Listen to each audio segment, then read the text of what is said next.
human rights, the law, conceptual frameworks, and want to hear a conversation between two people who should be on the opposite sides of an intellectual fence, then you're going to love, and I mean love, this chat between Sal Grover and Kev Hyne, hosted by me, Matt Maloney, here on Northern Vibe. To give some very brief background as to how and why this conversation came about, there is a case at the Australian Human Rights Commission called Giggle versus Tickle. I swear to God, I'm not making that up. It's probably going to go to High Court. Sal Grover, one of the guests, started the Giggle app for women, and a male to female trans person whose surname is Tickle, no, really, that's the person's name, tried to join but was rejected being a biological male. Tickle complained to the Australian Human Rights Commission. The matter has gone to court. Sal is defending it. Now, I invited Kev Hyne, a FTM trans mate of mine, to chat to Sal about the case and the issues behind it. So obviously these people are going to have a very, very, very interesting perspective on both of this. And look, all of my conversations here on Northern Vibe, and I know it's immodest to say so, but it's true, are really cool. And I've spoken to some awesome people and had some awesome conversations. But I have to say, this one is one of the best. It's really interesting and it's really deep. Now, admittedly, it goes for 2 hours. So it's going to be available on YouTube afterwards as well. So anybody new to Northern Vibe, check us out on YouTube, like, follow, share, do all that kind of stuff, both here on Facebook and over there. But look, I know you've heard enough from me. Let's get into this awesome conversation.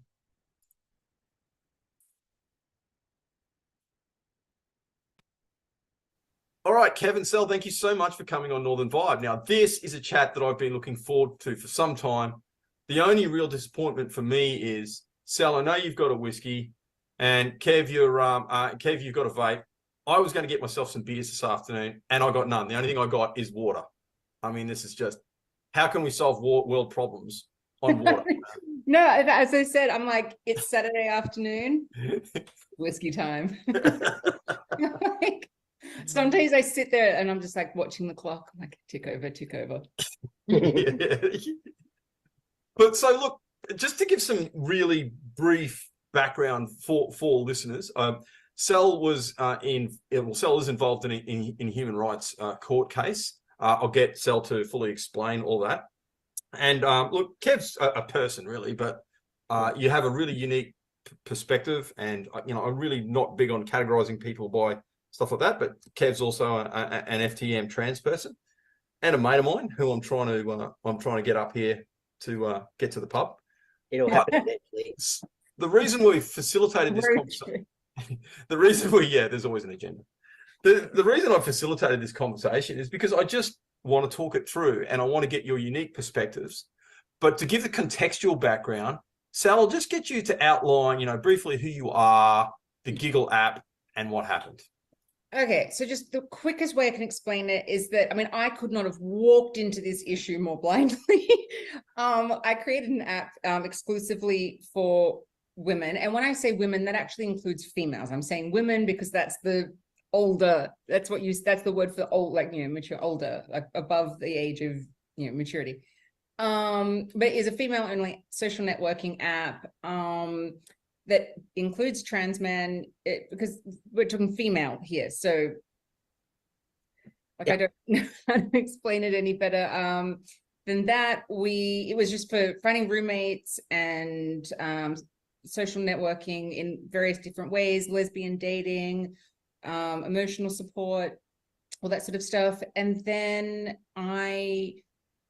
we were cancelled straight out of the gate by trans activists. That's how I got brought into all of this. I had no idea about any of it. I'd never heard the word TERF before. And then, so they, basically attempted to destroy the company, and we made the decision to just, tread water, hold on, wait it out, fight back, all those sorts of things. And in January 2022, I got a human rights complaint against me for gender identity discrimination from a man who claims to be a woman. And that has escalated, and it's now a federal court case with the Australian Human Rights Commission intervening as amicus curiae on the side of the applicant, not me. So okay. And Kev, so the reason you're here is because of your curious mind. And frankly, I know you don't like being praised, but you are quite articulate, and and I'm a great fan of your program. I actually suggest people get onto your YouTube site. So that's Kev Cup 27. Like, make sure you subscribe to that. Bang on that subscribe button once you dig in. But we're just interested in your perspective on this too. I kind of similarly walked into this by accident myself. Like, I transitioned in 2001, kind of got everything, hung around the community for a few years, probably up to about 2005, left the country for a year, came back, went off and did, like cookery type things because I'm a chef. And then because I'm curious, I was watching Joe Rogan, and Abigail Shrier was doing press. I think it was just after her book was released. She was doing press for her book, talking about rapid onset gender dysphoric girls, the social contagion. And from the way, like, if you have seen Abigail Shrier speak at all, she just is so authentic. And what she was saying made absolute sense to me. And I could see how that could be that, like, what she was saying was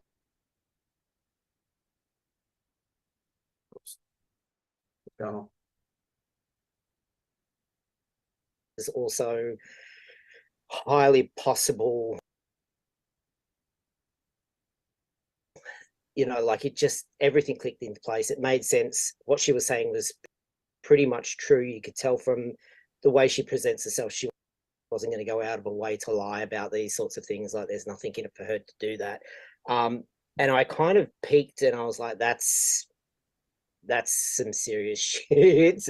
And then the next episode that I watched after that was Deborah So, who is a sexologist, talking about the same issue.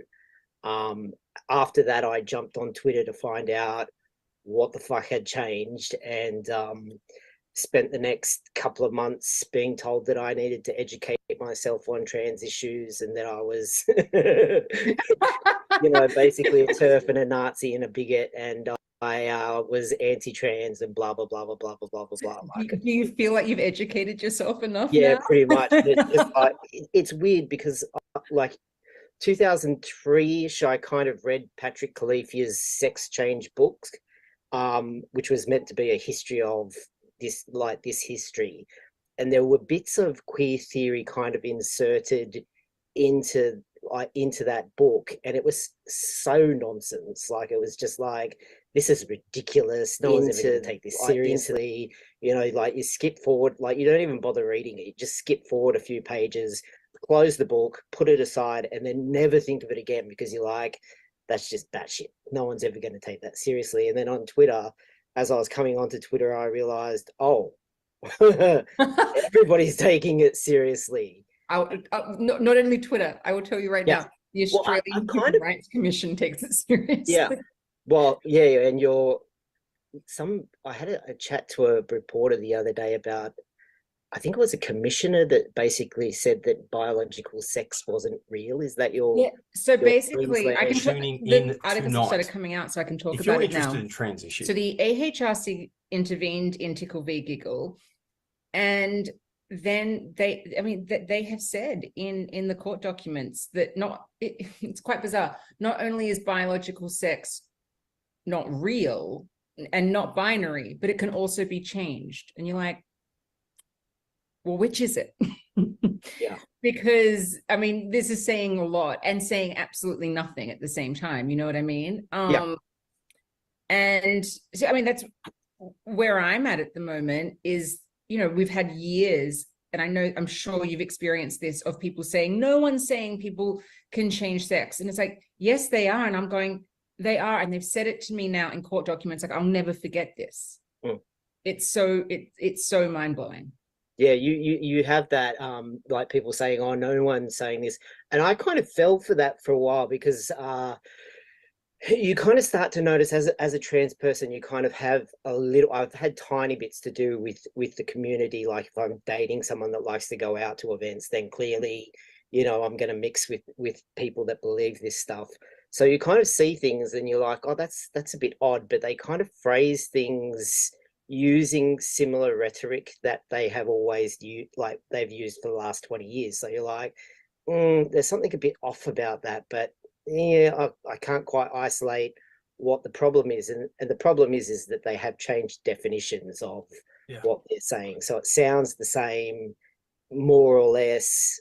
Yeah, and also because a lot of the times, like in social situations, we all are trying to be polite. Like no one ever actually wants to be really rude. So you could be hearing someone say stuff to you going like, this sounds like nonsense to me, but I don't want to offend you. I'm going to be polite. And when I first entered this, I tried to be polite because it's how I was raised. You be polite about things. And then I got to the point where I was like, it was post human rights complaint where I went, I've got no politeness left in this. I'm just going to, there's no more, because I used to say trans woman. Now I'm like, no, I'm sorry. I won't do it because I'm being made to give up everything in my life, everything for that phrase. And I won't, I can't.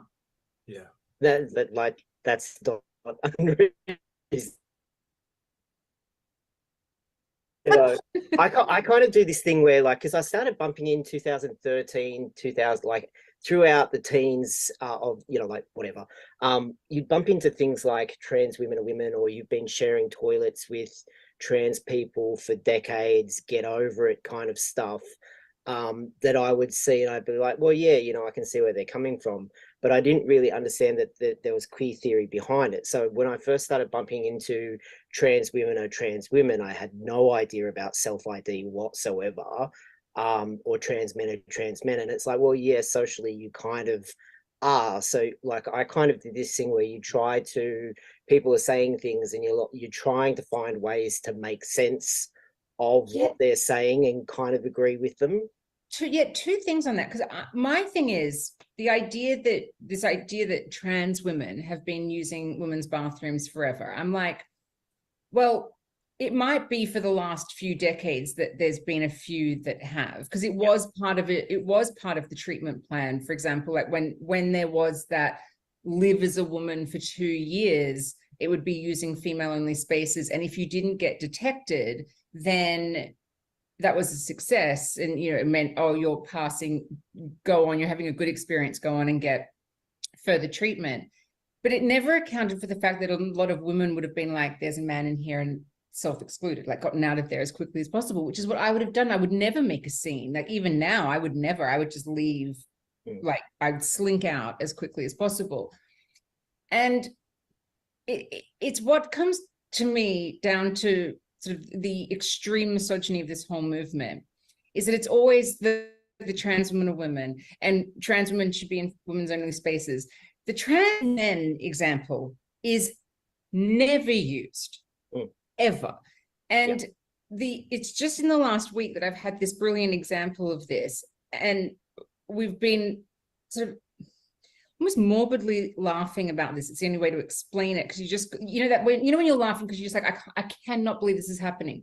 So Louise Elliott, the Tasmanian, the Hobart City Councillor, so she sort of came to prominence, so at the beginning of this year or end of last year, whenever it was, because in a city council meeting, she suggested male, female plus unisex spaces for all city council funded bathrooms and change rooms. That was like, she was like, let's just put a solution out here on the table. And she was so punished for that. And part of her punishment has been to go to sex and gender education, which could only ever be re-education. And the person hosting, it was just in the last week, she finally had to go. The person hosting this was a woman who says she's trans man, who informed the class that she does not like to go to a woman's space because she's transitioned, she's had double mastectomy, she's on hormones, so it could potentially, like, you know, intimidate women. But then she doesn't want to go to men's bathrooms because she's too scared. What she needs is a unisex space. And Louise is sitting there going, hello, because I'm being punished for suggesting that. The whole problem is that this is what before we started recording, saying if we all just sat there and spoke to each other in really normal terms and went, okay, what are the problems and what are the solutions, and how, like, what can we do here? There's no issue here at all. Adults can do whatever the hell they want in their life. Fine. And people, every person should be able to live however they want to live. But part of that is knowing the truth about everything and reality. And if we're hiding reality, even from vulnerable adults, we're in a very, very dark place. And then we're putting females who, for whatever reason, are rejecting that, whether it's for real, real reasons or very much a social contagion reason, we're putting them in such a vulnerable position because they're the ones that don't have anywhere to go. Most trans-identified men could go into a male space, no problem. Yeah. I probably would accept that. Like if I just saw a guy, I'd be like, well, you're not going to the ladies. Yeah. You can totally come into here. I really don't want to interrupt this flow of the conversation because it's so good. But Kev, you were talking about gender gender theories and all that kind of stuff. I have a basic understanding of what you're talking about, but not really deep. Could you kind of explain and really briefly explain those the podcasts that you watched too with those people? So really briefly, who they are, what they said, and what this theory means and looks like. So for people, the vast majority of people who watch Northern Vibe are kind of, me-ish kind of people. Although actually, I've got to say, I looked at going off on a really quick tangent.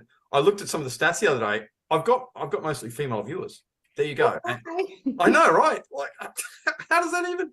Like, I'm a redneck from North Queensland, and YouTube is like a kind of male thing. And I'm getting, anyway. But I digress. Oh God, where to even start? It is basically held together with duct tape and string. Basically, there are. God, where to even start? It's basically postmodern Marxist nonsense. Sal's going to disagree with me in that I think that it's heavily influenced by feminism because it kind of came out of that realm. We should talk about that later because there's kind of the Hirschfeld stuff in Germany in the turn of the century where transsexual people started coming to this sexological clinic presenting with this problem, is where I kind of start to be aware of it. There are cross-dressers. There are cross-dressers that were in the aristocracy that populate, like, that kind of pepper throughout history. But the first I'm kind of aware of it is like homosexuality is a term invented just before the turn of I always get the centuries mixed up, but the 1900s. Before the turn of the 20 to like go into the 20th century. Yeah. And because there's from my understanding, because I've watched that Abigail Schreier Joe Rogan thing, because before I started speaking out, I listened to everything and read everything I could. And that podcast with her on Joe Rogan was one of the ones I played on repeat. Because she's got it minded. She's so careful. It's too fair-minded. It's so obvious. Like that. At this point, I'm like, one trans person in a school is a unicorn. Yeah. 2 is an impossibility. I'm sorry, but it just is impossible. No, so if you have 3 or 4 or 5 or 6 in the class, there's nothing else it can be. It's social contagion, without a doubt. And she says there's like 100-year diagnostic history on gender dysphoria, and it was males. Yeah. And basically, and I mean the data was in a lot, grew out of it post puberty. There was there'd be sort of I can't remember the percentage, but like let's even say like 80%, which I think is like between 60 and 90 something percent. Yeah, it's like there are 11 studies. Yeah, and then even when you get to the percentages who would even transition, because some people would leave, like, don't get me wrong, lead horrible lives. To be in that sort of distress where you feel like you're in the wrong body, I mean, I can't even fathom. That must be horrible to feel that way. But they'd done the studies on this and sort of went, well, there's this one natural approach that works, which is rare with something fixing itself naturally. It's really, really rare. And then there was sort of this little group left over where it didn't work. And then in the 21st century, about 10 years ago, there was just this explosion of young girls, which is unlike anything anyone's ever seen before. Yeah. So yeah, queer theory is kind of a mismatch of basically trying to intellectually break down gender stereotypes and biological sex, and it's postmodernist, and it's basically just nonsense. It is basically they're based. So self-ID is basically you, Matt, can announce tomorrow morning first thing that you really feel like a woman. There's somehow a woman that's been hiding inside you for your entire life, do absolutely nothing about it, march down to birth, deaths, and marriages tomorrow afternoon, or well, Sunday tomorrow afternoon, but first thing Monday morning, and legally become a woman and have all of the legal. But actually, do you know what? I'd even go, it's actually one step further than that, because from what the AHRC has said, that you basically, they were like, oh, if you've had surgery, if you've had hormones, if you dress a certain way, or if you've done none of these things, you still can be the opposite sex. I'm paraphrasing a bit there in the terms. I don't think they say the opposite sex. They say something to that effect there. So Matt, you could go and try to get into a female-only space, and if women had a problem, you could just go, I have a gender identity, and this is gender identity discrimination. And the AHRC, from what I've seen, would actually be on your side, even though you've done nothing legally or medically to validate that, because they're saying, they're trying to argue you don't have to. It's so innate, is basically what they're trying to get at. It's so innate. There's also, and it doesn't matter that anyone else can't see it or anything, but you can do whatever you want. Yeah. And it's also kind of anti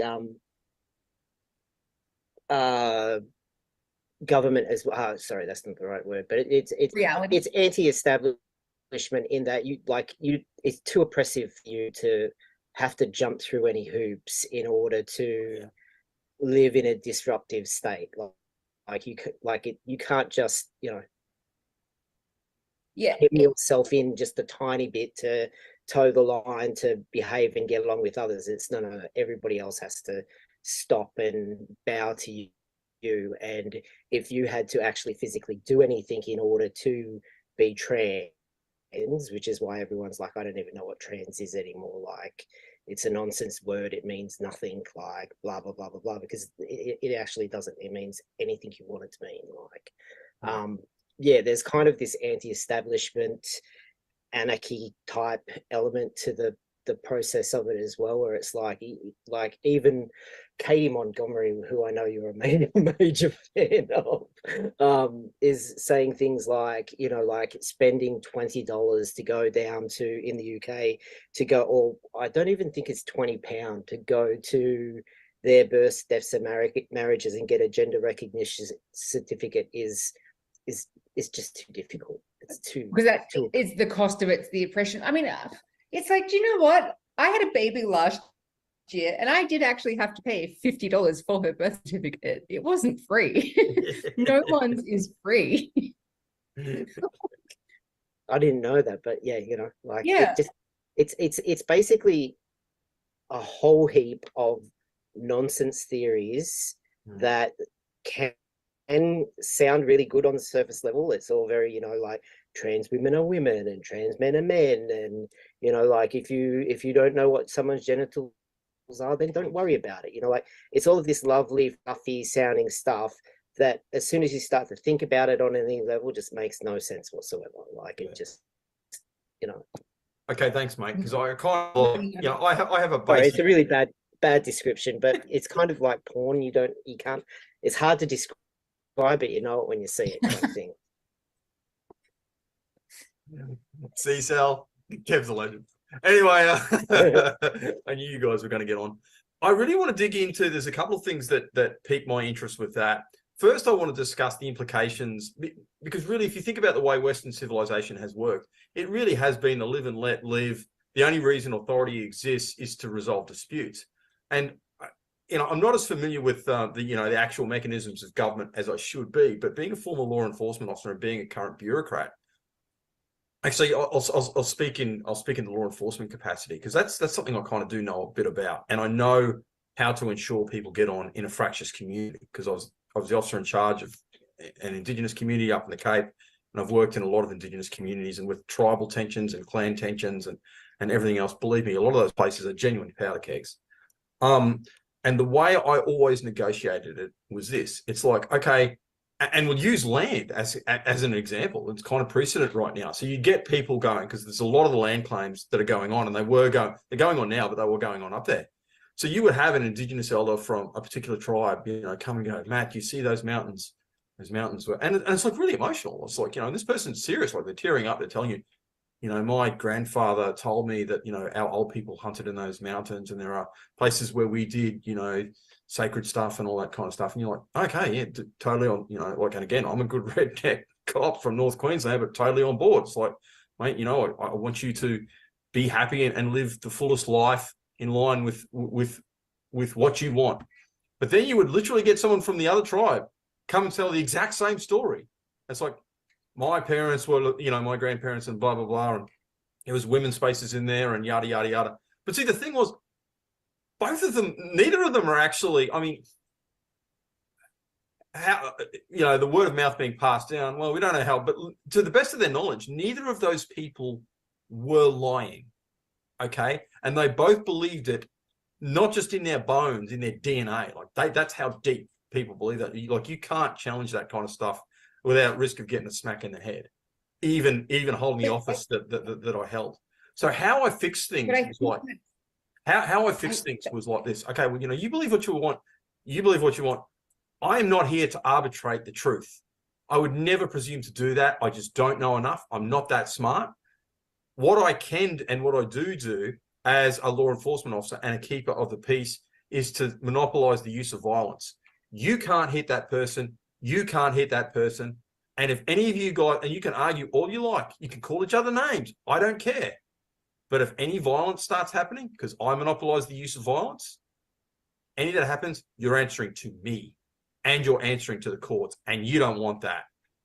That's, I think, the legitimate use of authority in a democracy. And I think where the HRC is going wrong, actually, I know where the HRC and I know where all these other things, all these other government departments are going. And they're doing it in so many different areas. Like, this is just one of the touch points. They're doing it in Indigenous issues. They're doing it in everything else. It's like, this is the accepted truth that you will believe. This is the narrative that you will believe. And if you don't accept this narrative, not only are you a bad person who will be cancelled, but we will make the equivalent to you being a Holocaust denier. And there will be, you'll be dragged through the courts where the process is the punishment, even if there's no real, you'll be, all of these things will happening. So there's massive implications for the way we do business as a democracy and the legitimacy of our democracy. Because, and I know you were talking before, and I wish I had got it on tape, but like Sal, you were saying, you're actually getting concerned about democracy now and how, and, the implications that has for someone going to a ballot box and ticking a box. So, Kev, I'll get you if you can start off discussing that, and then Sal, if you can jump in on that. You're right. Like, I kind of am concerned because in this instance, like, what they're saying it has no basis in reality. Like, what they're trying to push through with this gender stuff, a lot of trans people, like a lot of older trans people, so people that transitioned pre-2010, which is probably the bulk of people, have no idea what to do with this gender stuff. Like, this gendered identity stuff is very much an academic idea where they kind of looked at, what they thought trans was, and then tried to come up with some coherent theory. And this is one of the things they came up with. But there's no evidence to back it up at all. So this is kind of scary in two ways, in that it's not based in reality at all, and it's totalitarian. So how, sorry, my brain's starting to skip over. completely and utterly agree with you. And I think, like, Matt, you hit the nail on the head. Like, when you've got two different tribes, like, warring over something, but one might be telling the truth more, but it is ultimately subjective. You're in a situation where there isn't objective truth. We're not in that situation. There is utter objective truth here. I mean, no human being changes sex. Like, when I am dead and buried, you could dig up my bones. In 150 years, you won't be able to tell your skeleton from my skeleton. Like, exactly. Like, that is the reality of this. Even in 100,000 years, we won't be able to. Like, I mean, like, we are talking like forever. That's just the reality. Like, and in terms of these gender laws that have come in, we weren't consulted about any of them, not in any mainstream way. There's no discussion. No discussion. No. There was no discussion in the trans community either. Like, no, I am obviously for gay marriage, and I remember at the time when gay marriage, like, it was going to the plebiscite, and I was like, why does it even have to go to a plebiscite at this point? And it's like, because that is actually democracy. Like, I still think, like, I was the same. I was like, why is I kind of am changing my position on gay marriage a bit. But I kind of was in a similar position in that, like, I was a young lesbian, deeply monogamous, totally like interested in long-term, forever, happily ever after type stuff. So I was always going to, do the gay marriage thing. I was a little bit ambivalent about the actual legal recognition at the time, and I wasn't quite sure why we couldn't just have, like civil unions or something like that. I didn't have a dog in that. I'll tell you why I'm for gay marriage. And even I've heard the arguments of, like, was it the beginning of changing definitions? First of all, no, is because gay marriage came in 2016 and gender identity came in 2013. So no, it was not the beginning. It was gender identity that did this, not gay marriage. But also, marriage is a man-made concept. It does evolve. We don't get sold as property anymore. The concept of marriage has changed over time. We can get divorced now. Even just the interaction of marriage is different. It's constantly evolving. What is a male and what is a female has not evolved. It just is. We are the product of evolution, in fact. Like, this is it. Like, we're here in those terms. And so while you might have some social evolution on things, like there are some people who don't want to be or present as their sex, okay, that's fine. Then there needs to be protections specifically for those people. But those protections cannot be at the expense of other people. Like, if this whole discussion had been that we want to have protections for trans women and trans men, okay. Yeah. Fine.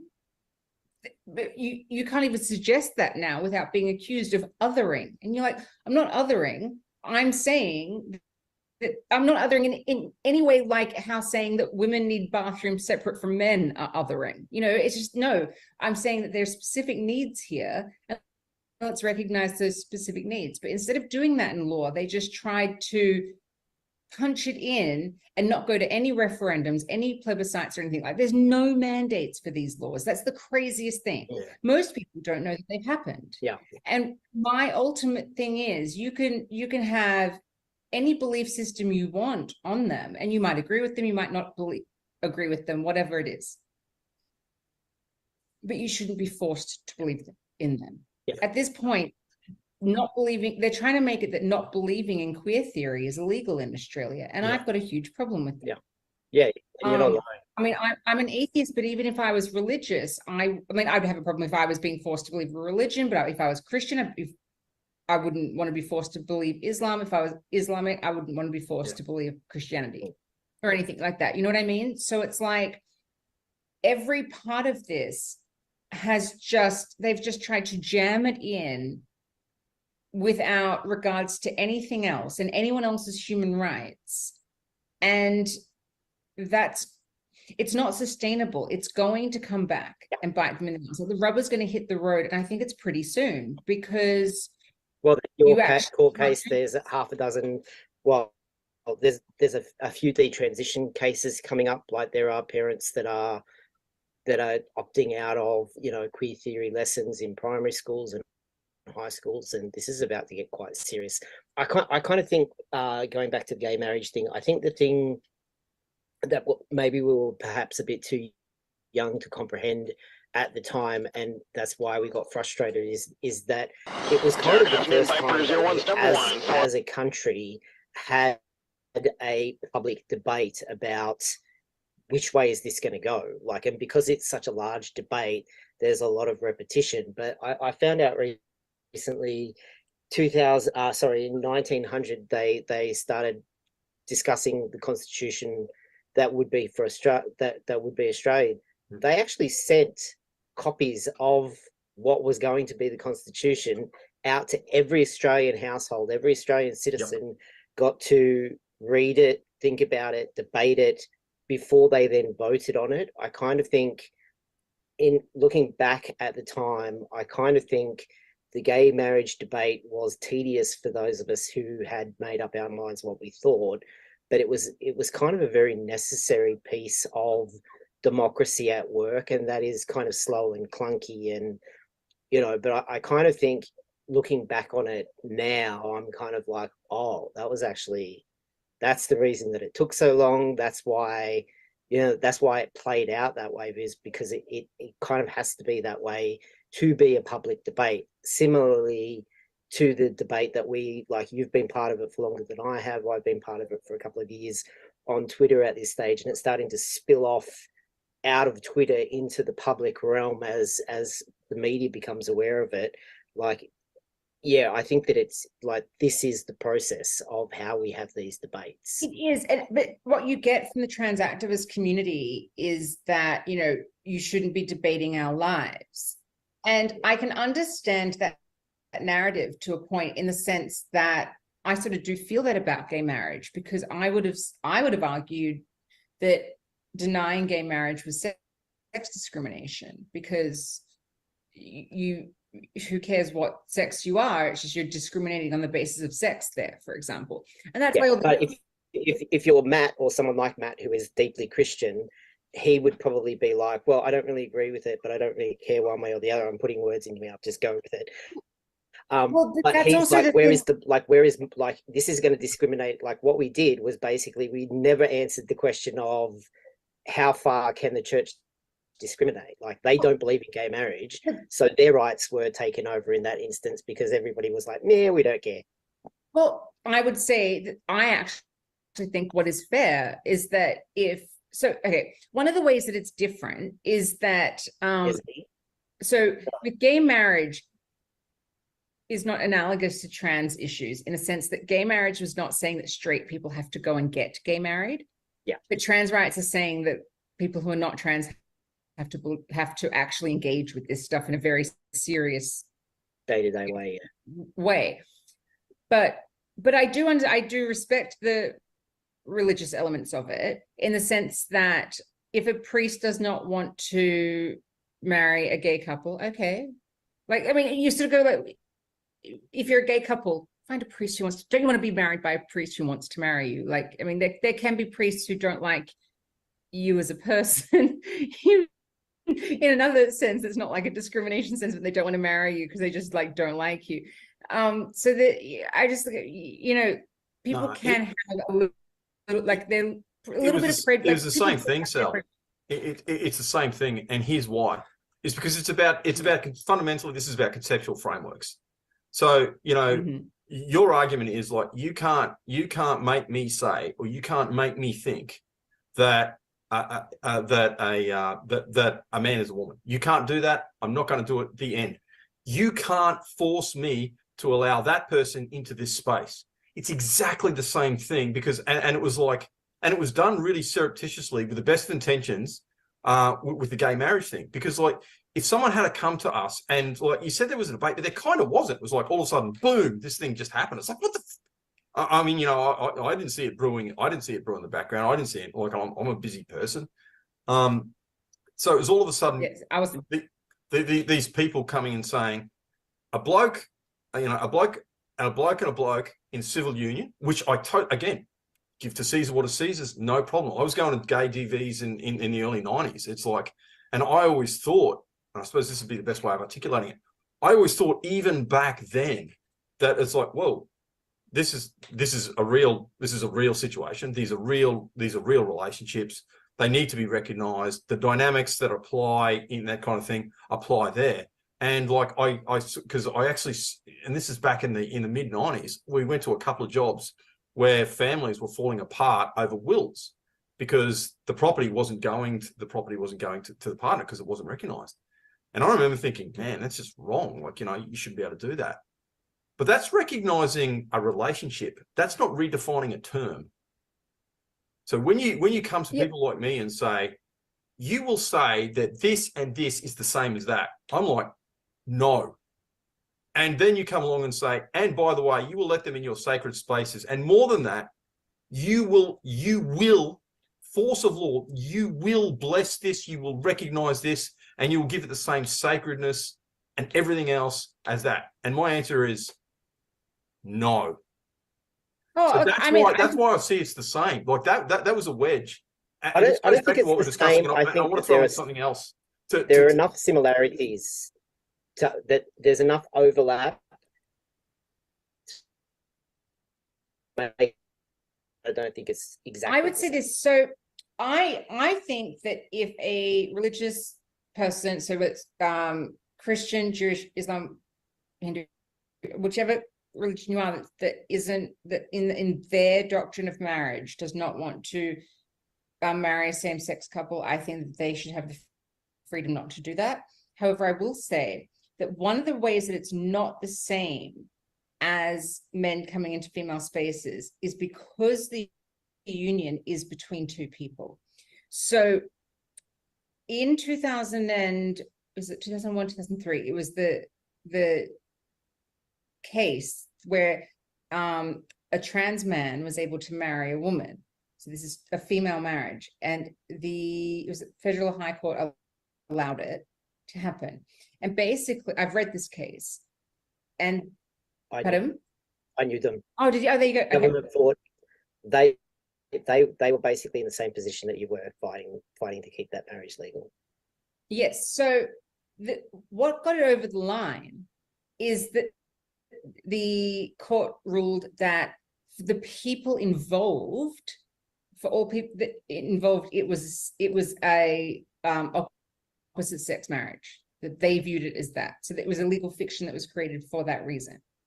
So but one of the issues is that sort of has spilled over, and let's not lose sight of the fact that happened before 15 years before gay marriage became legal. So which I actually think is a huge controversy. Like, trans people actually got the right to marry before gay people in this country, before gay people did. Such a forgotten more than a decade before, almost like we're like 15, 16 years beforehand, like a decent amount of time, almost a generation. But when you're comparing, like, you can't compare a marriage to a female space and say, because I think about it in the terms of my situation at the moment, is that I, as the founder and CEO of a female space, I cannot consent for all of those women that they all see a man as a woman.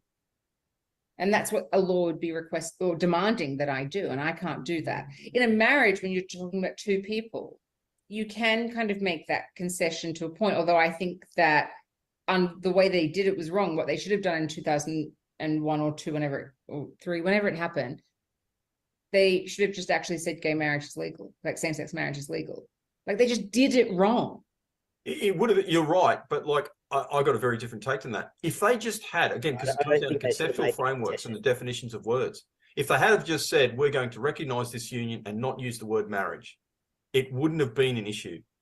I promise that, reactionary Catholics like me, and I'm not, okay, like I'm not as religious as I want to be, Kev, or as you think I am. Like, I'm actually quite flattered that you think that. But I don't know. You're up my ass quite a lot, dude. I know. I'm a dirtbag sinner, and I kind of like. So good.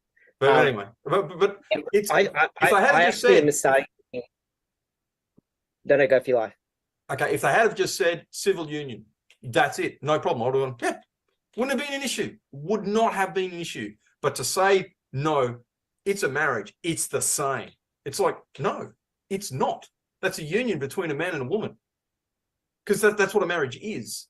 And it's like, okay, Sal, you're right in so much as like definitions can kind of like evolve, but if they're not linked with reality, which is fundamentally what we're here to discuss, then there's a dissonance. Yeah, but I think that that's my distinction, is I think that the definition of marriage, because it's a completely man-made concept, the definition can evolve and adapt to reality, where then it just goes, oh, like same-sex couples want to get married, then they can.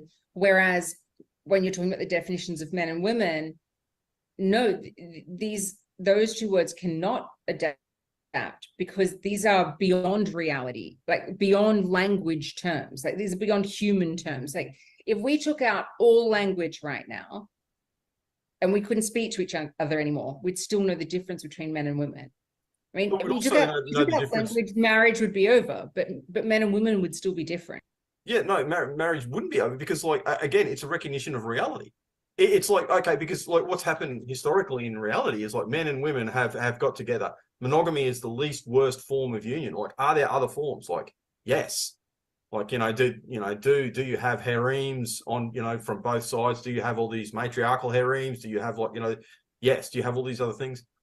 The least were, but all of these things come down between a union between a man and a woman. All of them. Every single one of them. Like, they allow multiple ones and stuff like that, but we're still talking about the union of a man and woman. And that's a recognition of a biological reality. All we've done in linguistically is recognize something and categorized it and given it a name. We've named it. We haven't invented it. I understand what you're saying, but it's the concept of marriage that is the man-made concept, not the man and woman being part of it part. It's the marriage part that's man-made. I don't really understand. Like, don't get me wrong. Obviously, only a man and a woman can create a baby. Like, well, we understand I still that, don't understand what you mean when you're saying marriage. I think we're talking about different things, and this is an indication, incidentally, that the left and the postmodernists have done a great job, because we're yeah. No, I mean, exactly. Like, what do we all even mean by marriage? But like, obviously, like in terms of monogamous couples, like continuing the human species. Well, I mean, it doesn't have to be monogamous. I mean, only men and women procreating can continue the human species, because that's, I don't know, biological sex is inescapable. Australian Human Rights Commission. But like it is funny though. Can I digress for 1 second? The fact that we're all discussing this, isn't it kind of funny? Like, I genuinely feel, no kidding, I kind of feel like the Joker. Like, part of me like is like, I'm scared and shocked that this is happening and there's a bunch of totalitarian weirdos, but oh my god, isn't it funny? Like, I kind of like, I just, no, you have to laugh at it all the time. And you also, like, it's just because look at us. Okay, so we're three people sitting here who basically we agree on 99% of stuff. We are arguing the 1% of stuff. I mean, like, it's like, who gives a shit? Like, we all just have different opinions of how some things works, and having different opinions is totally fine. It's when facts are the things that are changed. And so when you it's when the authorities come and say, accept this. Yes. It's the use of authority. So, like, it's not just the facts. It's not just the facts. Like, I don't want to sound like Pontius Pilate here, but like, the postmodernists to a certain extent have a point, because their argument really was that of Pontius Pilate. So there's no such thing as truth. There is only facts in the service, facts that can be put together in a narrative in the service of power. Fundamentally, that was Pilate's argument. And like, yes, true. To a certain extent, to a certain extent, when you're exercising power, because you got to remember where Pilate was coming from. And again, I get this. Like, I totally get this. I know that's a pretentious thing to say, but I get this. I understand the use of corporal power. I fucking get it. So, like, where he was coming from, like, I sympathize deeply with Pontius Pilate. He's, second only to Judas. He's actually my favorite figure in the Gospels. Sorry, boss. God, I kind of like worship, but like, my actual favorite, the person that I kind of like, who I get, like, I get Pilate and I get Judas. I get it totally. Understand it, where they're coming from. but the exercise of power. And see, that's it, Sal. Like, so, like, yes, you can have your own truths. Like, we can actually, to a certain extent, politically live in a postmodernist world. In fact, we need to live in a postmodernist world politically. Unless, unless authority is going to be used to say this is true and this is not. Well, the authority has to actually just sit there and be the melting pot of all those different truths that different demographics have. That's the reality. Because you have all these different demographics that have different belief systems, and that's totally fine. And we do all coexist together. You can be walking down the street and you have no idea that you're passing someone who sees the world completely different to how you do. You're still just passing each other down the street. Nothing happens. Nothing bad happens. You both coexist. It's totally fine. So if we could just get this stupid debate back to a way where people could just coexist with it, we'd all be fine. And that's what I was saying earlier, where if they had initially gone, okay, there is a certain group of adults who want to, basically have different procedures to alter the way they look to appear as the opposite sex. People, I imagine most people would go, okay. Especially lefty, progressive, but even center people, and anyone, I don't even care who you are. Most people would go, oh, I don't care, it doesn't affect me. That equation. The only time when you are brought into that equation is if it's like, okay, now hang on, I'm sorry, I have to give up my rights for this. No, then we've got a problem with it. Well, especially in this instance where people have turned around, like 5-10 years after the fact and gone, oh, my rights have already been sacrificed for this. Excellent. Thanks. Yeah. So can I ask you a question? Sure. So I've got two questions, and you can say no to answering them if you want. But my first question is, I think it's really important for listeners as well. So why did you transition? And my second question is, like, how do you, in terms of all these like microaggressions that have been introduced, like how do you walk through the world with them? Yeah. I don't.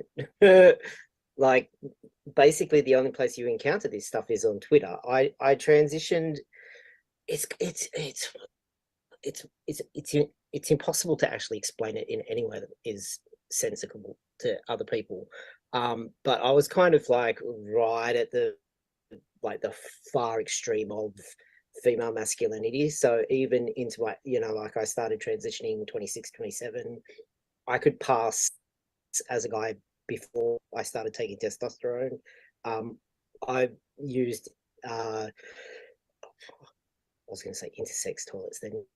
No, I've used like third option bathrooms for my entire adult life, because I would get, people ask if I went into a female bathroom, people would, like one woman would, like grab her purse or something. You would get just weird random reactions of people going, why is that dude in my female bathroom?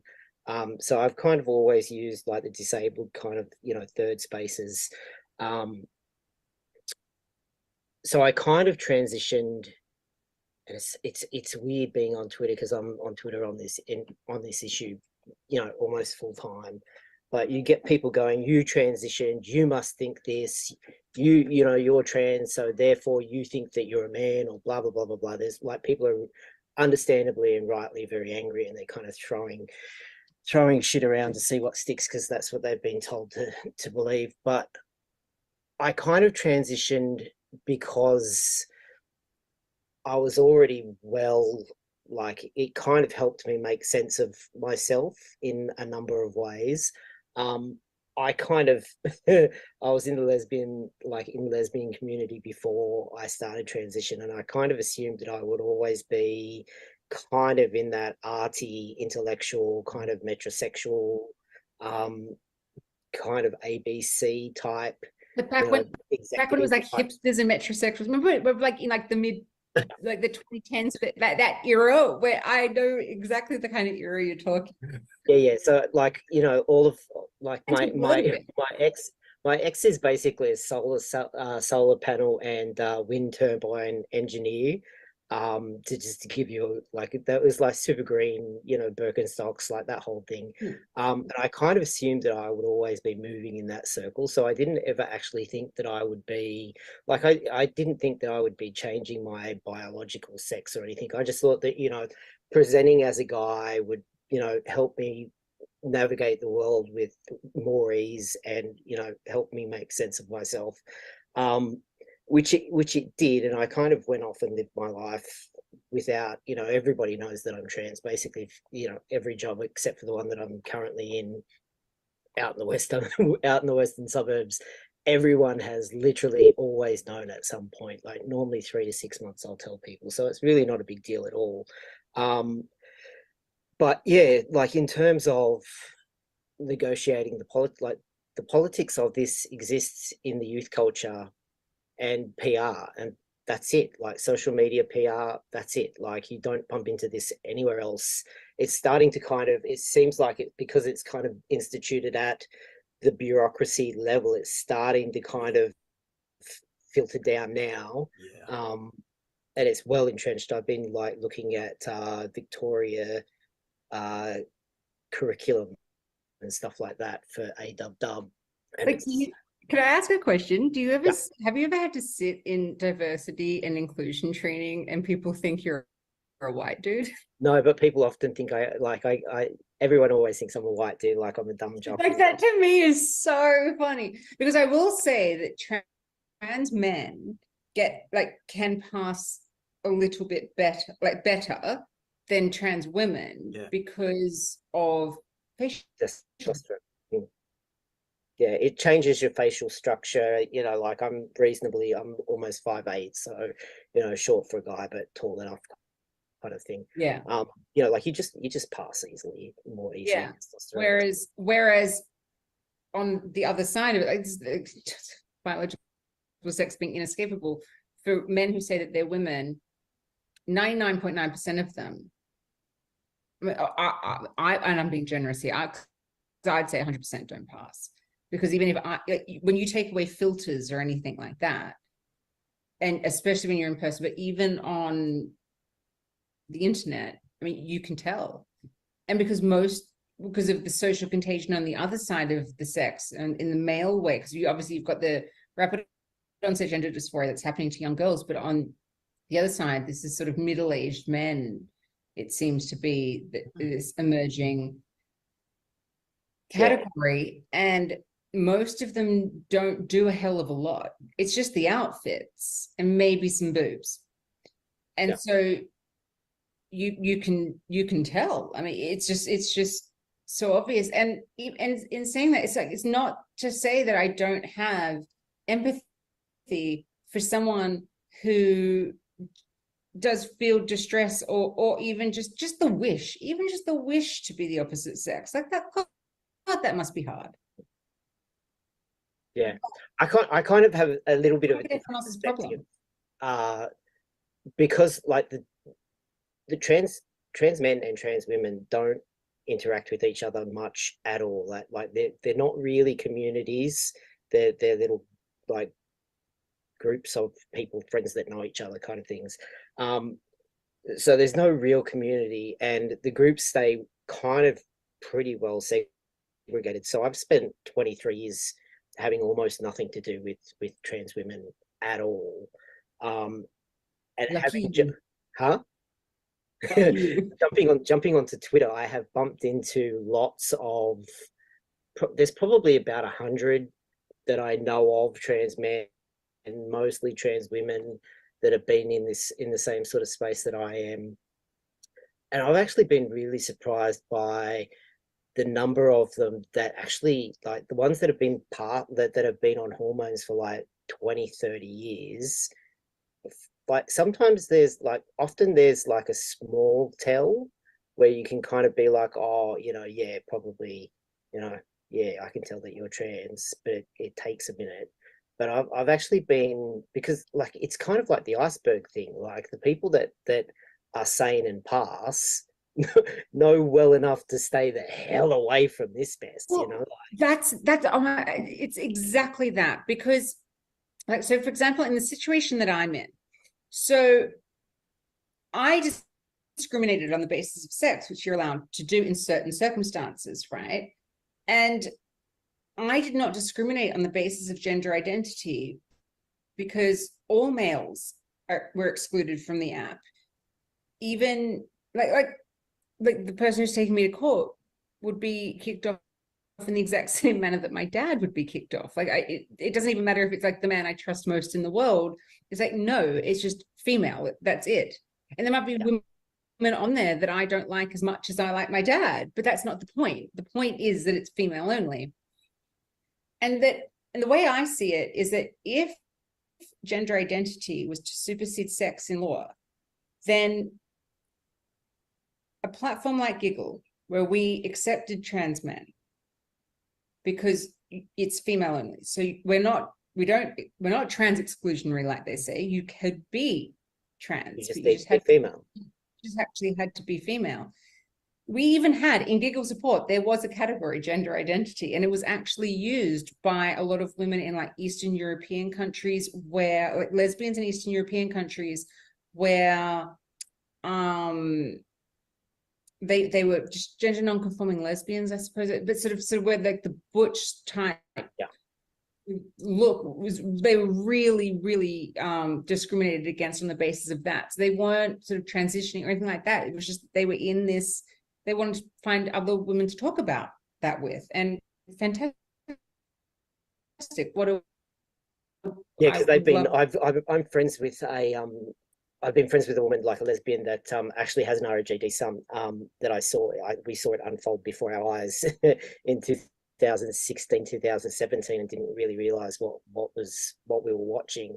But she's kind of gotten into the stone femme thing, which is very straight presenting, like it's the opposite of stone butch. So there's stone butch, which is a woman who is super, super, super masculine, and then the stone femme is basically the partner who is, like 1950s type aesthetic. Like a trad like thing very, that's happening. very, very feminine.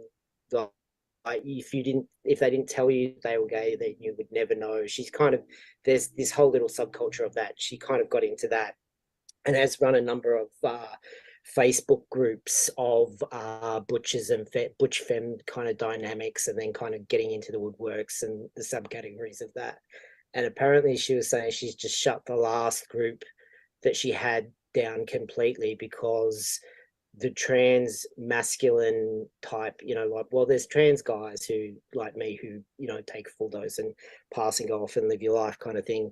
But there are also trans masculine type people who are butchers that microdose or don't microdose, but kind of do this. They kind of give in. It's almost like they're giving into the delusion of what they really want to be reality. They kind of insist that other people make that their reality and interact with them as if it was true. But she was saying that basically she had to shut the group down because the trans people in that group, the trans guys or the trans masks in that group got so abusive that basically everybody just, like, no one could say anything at all without having, microaggression hell, basically. Like, it's getting really bad. So it's interesting. The space. Like there's so much tension even within what are being put on people as these communities. And but it's even like the labels. Like, I'm just so sick of labels in general. Like I don't even want feminism as a label anymore. I'm at that point because I'm just like, I don't think labels have gotten us anywhere, and I don't think the original feminists ever would have cared about it. I think it was the ideas that they cared about and what they were doing, like the action. And because I'm just like, is something a good idea? Is it good and is it true? Then okay, and I agree with it. Okay, I'll go with it. I maybe I'm an anomaly that I don't need to fit into something. I don't. Sorry, you're right. Yeah, there was a whole wave of that in the 90s. Like that was the cycle before.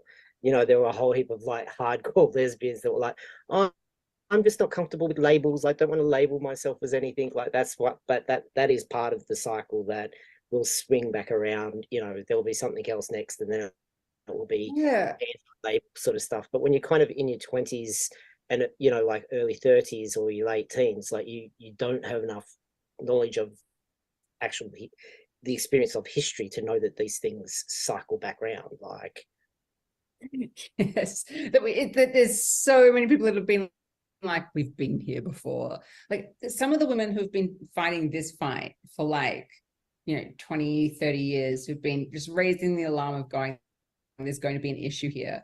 Like the grace that they still have, the fact that they're not just like out there firebombing buildings, it's amazing. Because I'm like, I'm 4 years into this, and I just feel like I'm some days I feel like I'm at my limit. I'm just like, how are we here? That this is like, because if the law hadn't actually gotten involved in the way it had, we wouldn't be here. If it was just letting people just live their lives actually in a free society, it would be fine. And then just accommodating some people that needed just some little differences. Why wouldn't we accommodate some people who need some different sort of accommodations? Like that's a great thing to do in society, and we can do it. We live in a country that has all the means possible to do that. Yeah. But we're just not in that. We're now in a situation where if you don't believe that this stuff is true, you're a bigot, you're a Nazi, you're a bad person. And that's the part that scares me the most. Like I can sit here for days and talk about women's rights, but when I boil it down to what is the thing that ultimately offends me the most, it's the freedom of belief. Yeah. And maybe that's just because I'm just used to women's rights being under attack, that I'm like, you again. But it's the freedom of belief. And I think that everybody has to be able to have freedom of belief and freedom of speech. And if we don't have that, we're screwed. And I want to try and make like the trans community understand is that this affects them as well. They also have freedom of belief and freedom of speech. And if they take it away from other people, they're taking it away from themselves. Well, and right now, it might be working in their favor because they think, oh, fantastic, everyone's going to believe that I'm a woman or I'm a man. But then a shift happens and suddenly you don't have it on your side anymore. And that's a horrible place to be. It's also a horrible place to be if you've been told that you actually are male or you actually are female when you're the opposite. And then suddenly you get an illness that can only affect one sex. And you've been lied to by the medical community. I can't reconcile that. I just think that is a gross human rights violation. Absolutely. Yeah. Yeah, you're right. And like a Kat and I talk about this frequently, especially with the like some of the voice stuff that has popped up recently. Like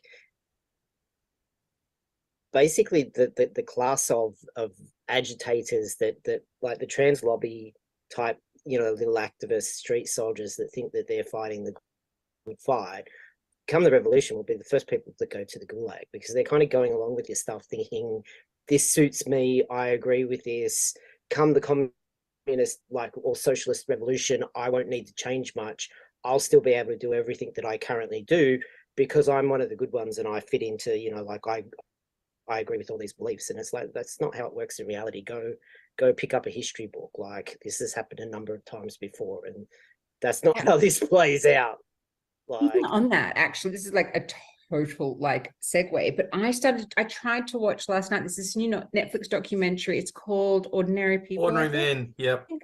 Ordinary Men. Did you try? Have you watched it? Okay, so what to go with that is like Jordan Peterson made that really famous, and I've read the book. I haven't watched the series, but I read the book, and obviously it's a 50-minute documentary that's just started. Yeah. I mean, the book was magnificent in a terrible way, and I could be in an. Oh yeah, I know about this. Yeah, it's about the ordinary men who weren't, they're saying weren't corrupted by ideology or anything, but they were doing Nazi orders and they were killing Jewish people. Yeah, they're part of the gangs, like the police, like the civilian police and things. And so I started watching it last night, and I think I got about 35 minutes in, and I was just like, this is horrific. I had to turn it off. It was so horrific because I was just like, I don't agree with the premise. I think these people are psychopaths. I think you found some psychopaths. Because I just go like, I'd rather be shot than shoot someone. I couldn't do it. Yeah, no. But when everybody is not raising the alarm, not raising an eyebrow,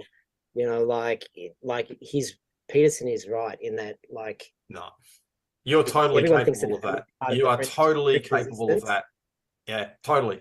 And the best way is, like, again, being an ex-cop, I know what I'm talking about here. Like, this is not, to me, this is not an abstraction. This is like 30 years of lived experience. And the most easiest and non-extreme way to go back to some of the things to kind of illustrate it is, like, every cop joins having a deep belief in authority, a deep belief in right and wrong, and the delusion that they know the difference, that the law is generally even outside of the law. And it's like, you kind of like, you see due process is getting in your way. It's like, dude, this guy is a fill-in offense here, murderer, paired, whatever it is, housebreaker, even just a minor thief, shoplifter. Like, why are all these things, these barriers in my way to stop me administering justice and, bringing what needs to happen, and that includes a degree of punishment on that person. And you're right into that. And trust me, you are right into that until the first time you get a complaint against you. and then all of a sudden it's like, hey, whoa. But then that being said, like, as you know, because so as I said, having a human rights complaint against me has made me go, like, I don't think I could. It's going to take a lot for me to rebuild the trust for me to be able to vote again. Yeah, because I don't trust politicians at this point. But I want to take the human rights away from other people or anything, like what would be the TRE narrative of that, like genocide, they want to take away our rights. I'm like, no. And I haven't even had this like eruption of it, of like, okay, now it's on. I'm more going, it's made me go, no, you are literally just asking for privileges. I'm not going to give you the privileges. I want all human rights for all people. And that includes trans people. Have your rights. But if they come over and they're taking away rights from other people, then we're going to have a problem, and we're going to have a discussion about it. And that's all I want, is a discussion so that we can settle it like mature, rational adults. Like, it hasn't made me any more hateful or bigoted or violent or anything towards anyone. If anything, it's made me fairer. To be like, no, I don't want this to happen to anyone else. But there's a couple of things with that. It's like, first, you've been raised in the Judeo-Christian society, and like, again, having worked disproportionately in Indigenous communities, the things that you think are normal, and Augustine and Aquinas talk about this, the things that you think are normal, that this is how human beings are wired. It's like, no, this is cultural. This is totally cultural. And very quickly, if you remove those cultural restraints away from people, again, I know what I'm talking about here. Like, you are capable of incredible things. And look, I'll share something personal, because I'm about 6 foot, and back in when I joined, I was 76 kilograms, wringing wet, but I was all muscle and working really hard to put on any weight. I could kind of look after myself, and I'm not bad. Like, for my, I'm not Schwarzenegger. Like, for my height and weight, I can look after myself. I'm not bad in a fight. But I started to find that, when these dirtbags would stand up against you and they go, well, you got to take me. It's like, okay, mate, I'll fucking take you. Like, you're getting in the back of that car. Like, I might have said please, but I'm not fucking asking. Like, don't think that this is a question. So then you headlock these people, and then a moment later, they're begging on the ground because, like, 2 seconds ago, they were the big man who was going to stand all over you, and next thing they're headlocked and on the ground, like, cringing. Then you find out you kind of like violence, and you like it. And there's only one way. Like, okay, in this circumstance, you're becoming a better person because of the suffering you're going through. I'm not denying that experience. But put in the right circumstance and getting angry enough and yourself feeling victimized enough, because part of the thing about, the men in the 101st was they genuinely felt like, two things happened. First, they were told they were victims. Second, they were told they were doing the right thing. And third thing that they just got immersed in this thing, and they kind of started to like it. It's like, mate, I started to like violence. I liked it, and I would go looking for, like, if someone gave me an excuse, like, I wouldn't go actively looking for it all the time. If you'd be sitting there and some dirtbag who's like, he's standing over his missus, or he's, standing over his kids, or whatever it is, or he's the big man in the neighborhood who thinks he's the big cool guy, and there's just you and your mate standing there, and he's like saying words to the effect of like, what the fuck are you going to do? And it's like, well, I'll show you what I'm going to fucking do. And it's going to involve, it's going to involve your hand up near your ears by the time I'm finished, and you begging for mercy, and you like it. It's fun, Sal. It's fun. Like you get pleasure out of it. And put in the right circumstance, like any human being, I'll finish up on this, any human being that doesn't realize that the line between good and evil is between right down the middle of your heart, not between you and other people. Like, and that's your strength. I think your redeeming strength is, to a certain degree, you're realizing that, hang on, there's a shared humanity here. Again, that's a Judeo-Christian idea. It really is. Like, trust me on that one. It kind of is. I mean, we can discuss it, but like, I lived in Outer Mongolia. They don't have it. I lived in China. Trust me, they don't have it. You've got that idea that perhaps that shared humanity and the idea of good and evil runs down between your heart. That's the only thing that redeems you and saves you and stops you from going that far.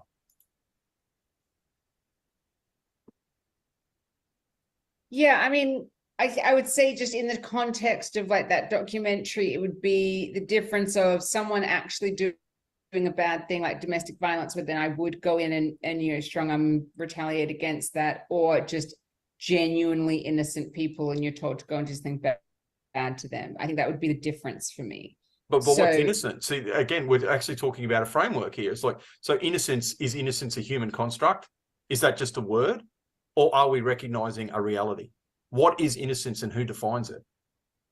Well, I would say that if you are going to go and like kill people based on a label of either an immutable label or something that is subjective but thrust onto them, whatever it is. But let's say if it's race, sex, gender, religion, okay, so let's put this in a specific concept. So like a sexual predisposition.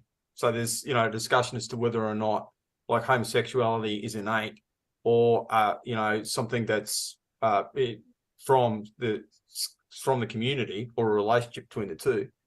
Pedophilia, like it's not the same. It's not the same category for complete. No, it's not the same. But like, is this an innate trait? Like, would it be okay to execute someone for that? Because arguably it's an innate trait, and a lot of the peds I know, they just say, "Look, I just can't help myself." They don't like what they do. You know what I mean? But I mean, again, like, okay, so if you were going to go and basically, to put it bluntly, exterminate a group of people who are pedophiles, but had never ever done anything to a child, that would be different to exterminate a group of pedophiles who had done something to a child. There is a distinction there, because there is a big distinction. Okay, yeah, because one is an act. But what, and like, again, okay, and I hate too many what ifs, because like, but what if there was a way that we could like kind of like identify, or at least believe we could identify this group of people? So there was like, they were all a member of a community. So it's like all pedophiles were part of NAMBLA, North American Man Boy Love Association, and you could be born into it. You know what I mean? It's like, well, hang on, you're the kids of the NAMBLA founders. Maybe you're that threat. Maybe you're that pathogen we need to get rid of. Because the way those guys saw themselves, and again, I get this, the way those guys saw themselves is eliminating pathogens from society. Now, I'm not saying they were, like, I'm sure I don't need to say that, but you got to, when you've been in that position and you have to do things, like I've threatened human lives, and I've had my life threatened. Yeah. Like, this is not an abstraction. Like, I kind of. Yeah. I just think, I mean, like, it's the thing that we do live in this world of a spectrum in so many different ways, because of where is that point of guilt and innocence, or where is that, which I don't think is and that's pretty black and white, but in a lot of contexts, but especially in the one we're just talking about. But we live in there's a lot of spectrums of where do you fall on that? And then there's some things in the world where there just isn't. And it's what we've been talking about earlier, like we have to be able to go, okay, these are the things in society where there's absolutely just the work is done. Like, this is established. It was established before us, and this is the stuff that maybe will always evolve, and we can, as humanity, get better and better at this. And so long as we are aware that we're constantly getting better, like to the idea that some people have that we've got to make it the best ever, or we are the best ever now. I mean, that is so short-sighted to me. I'm like, in 100 years, they're going to look back on what we were doing now and think that we were ridiculous. And then in 1,000 years, they're going to think we're primitive. So, and we don't know where they're going to be at that point. And hopefully it's in a good place. It's in a good way, because the good ideas won out. But you always have to fight for the good ideas, because there's always somebody there with a bad idea that will convince you to do a really bad thing. Yeah. And so, and justify it to the end of the earth. So I think we just have to make sure, and this is a real pivotal point in that, of just making sure that we are laying the foundations for, if there are future generations that have this same stupid debate, that they go, oh, the precedent was there. So the problem right now is there's no precedent for this, because no one was so fucking stupid to think that we ever had to write down biological sex stuff like this, because it was so obvious. Like, I almost have, I can't even make the analogy of, like, you know, there are flat earthers, and it's like, yeah, there are, but at least at one point we didn't know if the earth was flat or round. We've always known that females and males are different. Yeah, absolutely. Yeah. And look, Kev and I discussed this a bit normally offline, and Kev, I'm sure you don't mind me making this observation, because I did make it in one of our other interviews. Like, you're a transitional figure in so many ways, because, like, you know, it's you know, forgetting about the biological side of things, like, it's your political and, well, not just political, it's your worldview evolution that went from being raised as, I think it was, like you said, Protestant or fundamentalist Christian, through this complete and utter rejection of that, and then now you're kind of like, you know, politically, you know, I would suggest you're probably starting to go, wow, that was actually probably pretty wise. Yeah, and that's it too. And it's because, you know, the Thomas Sowell quote, we're replacing things that work for things that sound good, you know, and that's it. But, like, this political evolution, I'd like you to kind of, like, discuss on that. And Sal, you know, Sal was reaching to something that she hinted at the beginning, and I want to go into, like, feminism. What's its part in this? Because, like, from an outsider looking in, and I'll get you guys to frame the conversation around this. It's like, to a certain degree, and God forgive me for saying this, but I felt a degree of Schadenfreude when all this happened, because, like, you know, I remember in the, you know, 90s and 2000s, whether there was men's clubs and stuff like that, and I was never going to get in them. Like, there's no way that redneck Matt Maloney from North Queensland, from a mixed race Irish Catholic family, was ever going to join the sodding Melbourne club. Not going to happen. Okay, ain't no one going to put my name forward. So I was being excluded from places like that on you know, because of class. And women came along and went, no, we want access to that. And I got to admit, I kind of saw the point even then. And now that I understand power dynamics, it's like, no, we're actually in those executive circles. We're making, and we know that that's where a lot of the business actually happens. So these guys over a nice whiskey. So I kind of like, I'm like, because they were breaking down barriers, and they were changing definitely. There are two different mindsets. So there is, and I check in on Sal on Twitter on probably every 3 or 4 months, just to see where you're at, because, you know, let's face it, you're in an extreme position, you're under attack, you just had, like, your baby's probably about 1 now, like, this exactly is 14 months today. Yeah. Oh wow, yeah, congratulations. You know, like, this has been thrust upon you, and, like, and Kat D's similarly, when she was running, she was under literal attack. So Yeah, because you've got to remember, with Kath, she was not running on this issue at all. She was running on, like, small business or something like that. Like, it was a Samantha Maiden at news.com.au went, oh, look, she said this in her tweets. And what Kath said in her tweets was right. Like, yeah, so, you know, like, sorry, I just... Well, we're under sort of so duress. Like, your position is kind of can be like, understandably, like, a bit extreme, because you're under like, I can't fathom amount of pressure, like, not to say that what you're saying is extreme, but just the pressure cooker that is your life and has been for the last however long, like year, 18 months or so, like. I'm in year 4.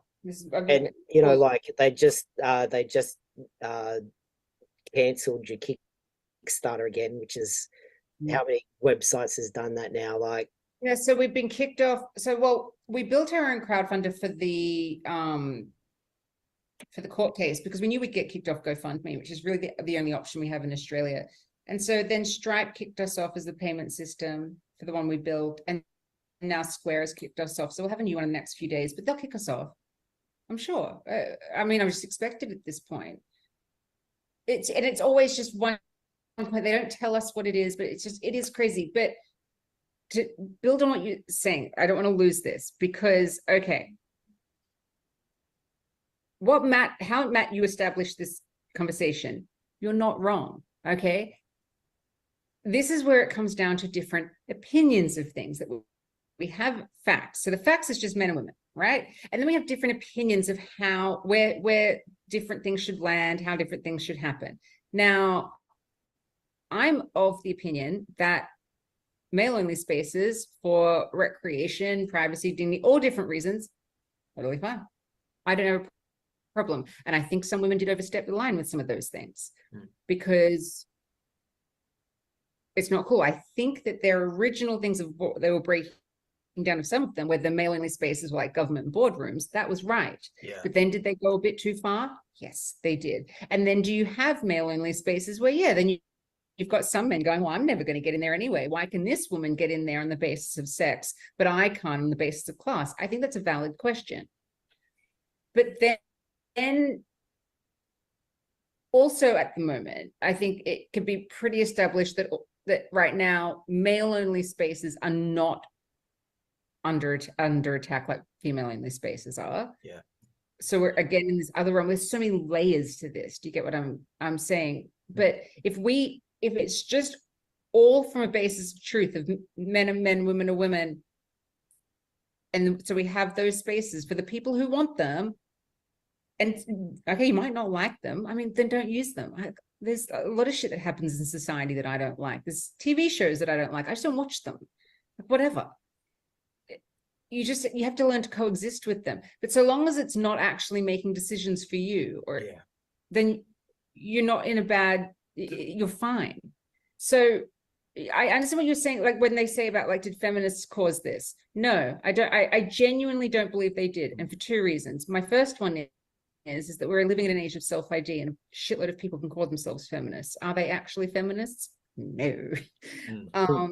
So, I mean, Andrea Dworkin, love her or hate her, I don't agree with everything she said, but one of the best things she ever said was like feminism at its most basic level is it good for women? Then it's feminism. So if it's not good for women, then it's not feminism. So is gender ideology good for women? No. So is it feminism? No. Like it doesn't even match. It doesn't meet that bar. So anyone who is doing it under the guise of feminism is just not a feminist. It's the co-opting of terms. And then on top of that, let's even just say that some feminists did bring it in. Let's just pretend that did happen. And maybe there were some that really lost their way and did. Why is it that this one issue of feminism was the one that they brought in with no argument? They just ushered it in. They changed the laws. Oh, no problem. Like, well, laid out the red carpet basically to change the laws on this particular one. Every other feminist issue, whether it's us getting the right to vote, getting bank accounts, being able to own property, no fault divorce, so many different things. We've had to fight tooth and nail over generations sometimes. This one, no, they did it in stealth. So I just don't think this is a feminist issue in principle or in practice, because it wasn't introduced. It wasn't done with like that with anything else. Okay, follow-up question, and I want both your takes on this, Kev, because I know you have some, very strong. I can kind of track the history a bit more for you. So can I go first? Yes. Hold on. So there was debate. There was massive debates all the way through the 90s. There's videos on YouTube of Camille Paglia, Christina Hoff Summers, a whole heap of what would be equality feminists. It kind of gets a bit edgy because it's feminism has always kind of been a bit self-ID in a good sense of, you know, like they have their little factions, and like you say, feminism is you give Amy Sousa a definition of feminism that someone else gave you, and she'll slap you down and go, absolutely not. How can you be utterly ridiculous to say that's the case? So there was basically a decade period, like time period in the 90s, where there were a whole heap of more sensible, you know, they were professors in their 40s and 50s at that stage that had been lifelong feminists that were having this debate going, this microaggression stuff, this gender, like it wasn't queer theory yet, but like male bashing, some of the gender stuff that led into what it became queer theory, all of this stuff has gone too far. Like, this is too much. It's insane. There were like panels with Andrea, I think Andrea Dworkin was on one. They had Betty Friedan, Camille Paglia, Christina Hoff Summers, a whole heap of kick-ass Catholic women that were like conservative, professional, creamed the radicals. Like the conservatives won public opinion, every single debate, every single town hall, sweep the floor, and they went, oh cool, well we just kicked your ass, so you lost, so you know, go away and come up with a better system.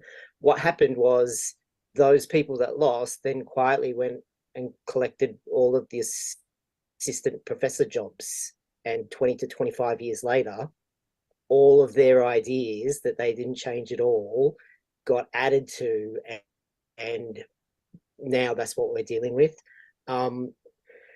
It's interesting because because I came through the lesbian community in the early 90s. So I graduated 93. So 93, 94, I hit Newtown, and lesbian spaces are far more political and feministic and a lot more hardcore, simply by the fact that there are no men.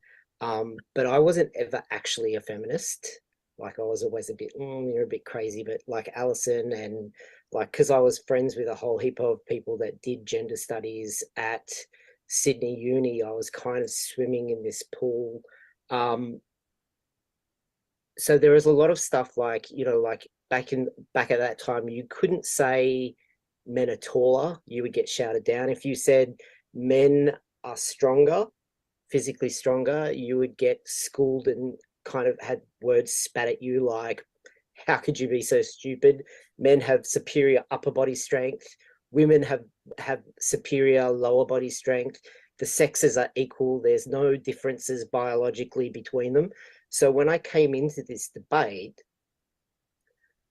it kind of, I thought I was going crazy for a while, because I was like, I lived through all of this cultural stuff where this was the orthodoxy of the time, that is really similar to like some of the stuff that I'm hearing now, but nobody is making the connection. I was talking to a few like older trans guys that had been radical feminists in the 70s and had kind of delved into it.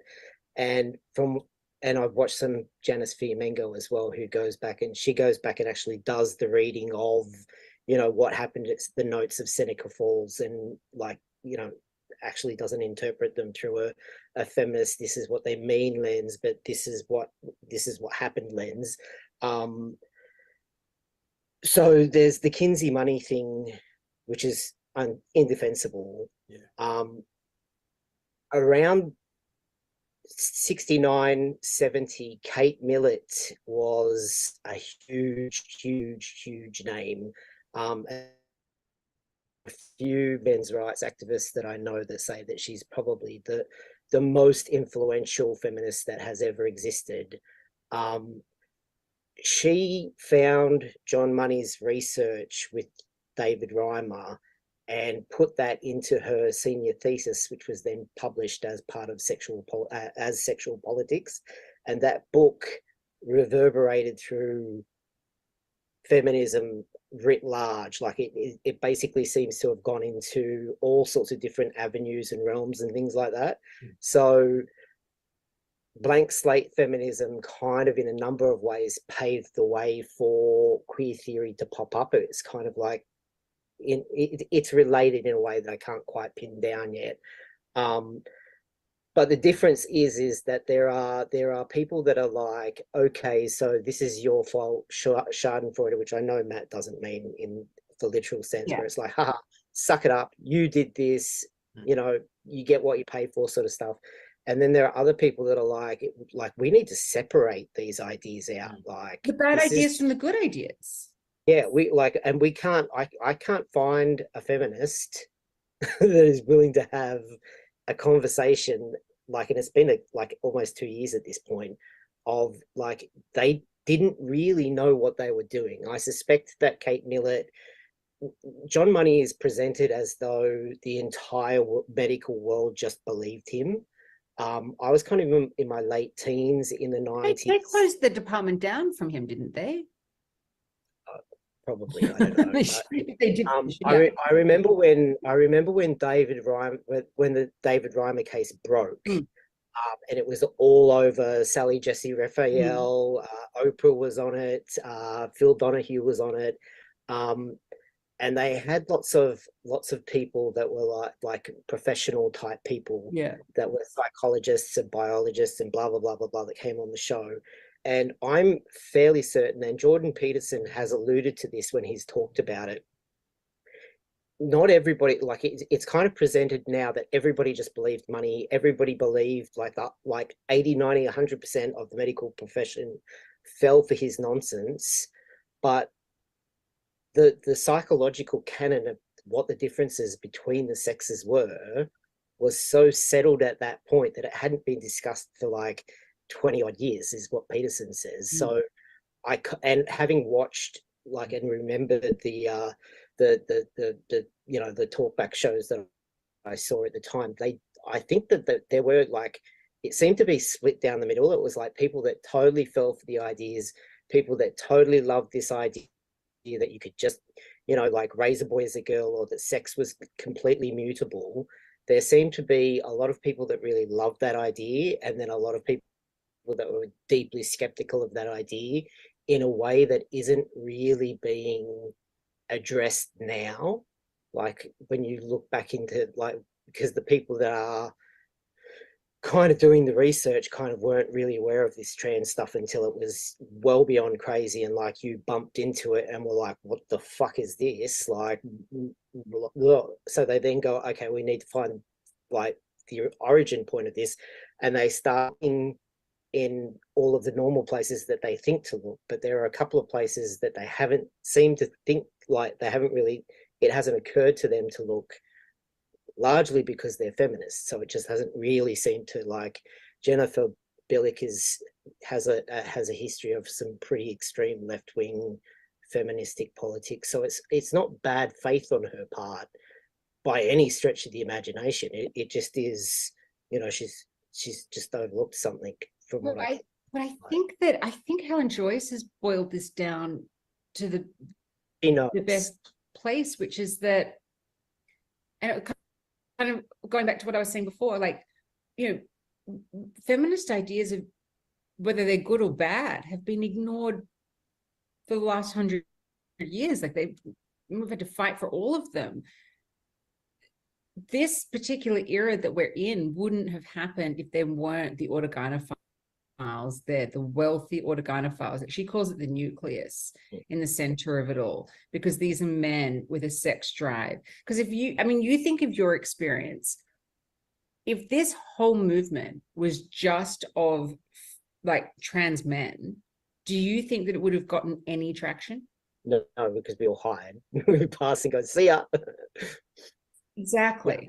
And so I think that this is the inescapability of it. Like, I think that there's an element of it where in terms of where it is now, like this might have been some stupid academic thing. There's lots of stupid academic stuff that There are stays lots of there. different Yeah, like a lot of those a lot of the feminists that you're listing, I'm like, yeah, they have ideas that I'm just like, I just think that that's a bad idea. I don't. Like, you should read the last chapter of Dawkins' first book. That'll blow your head off.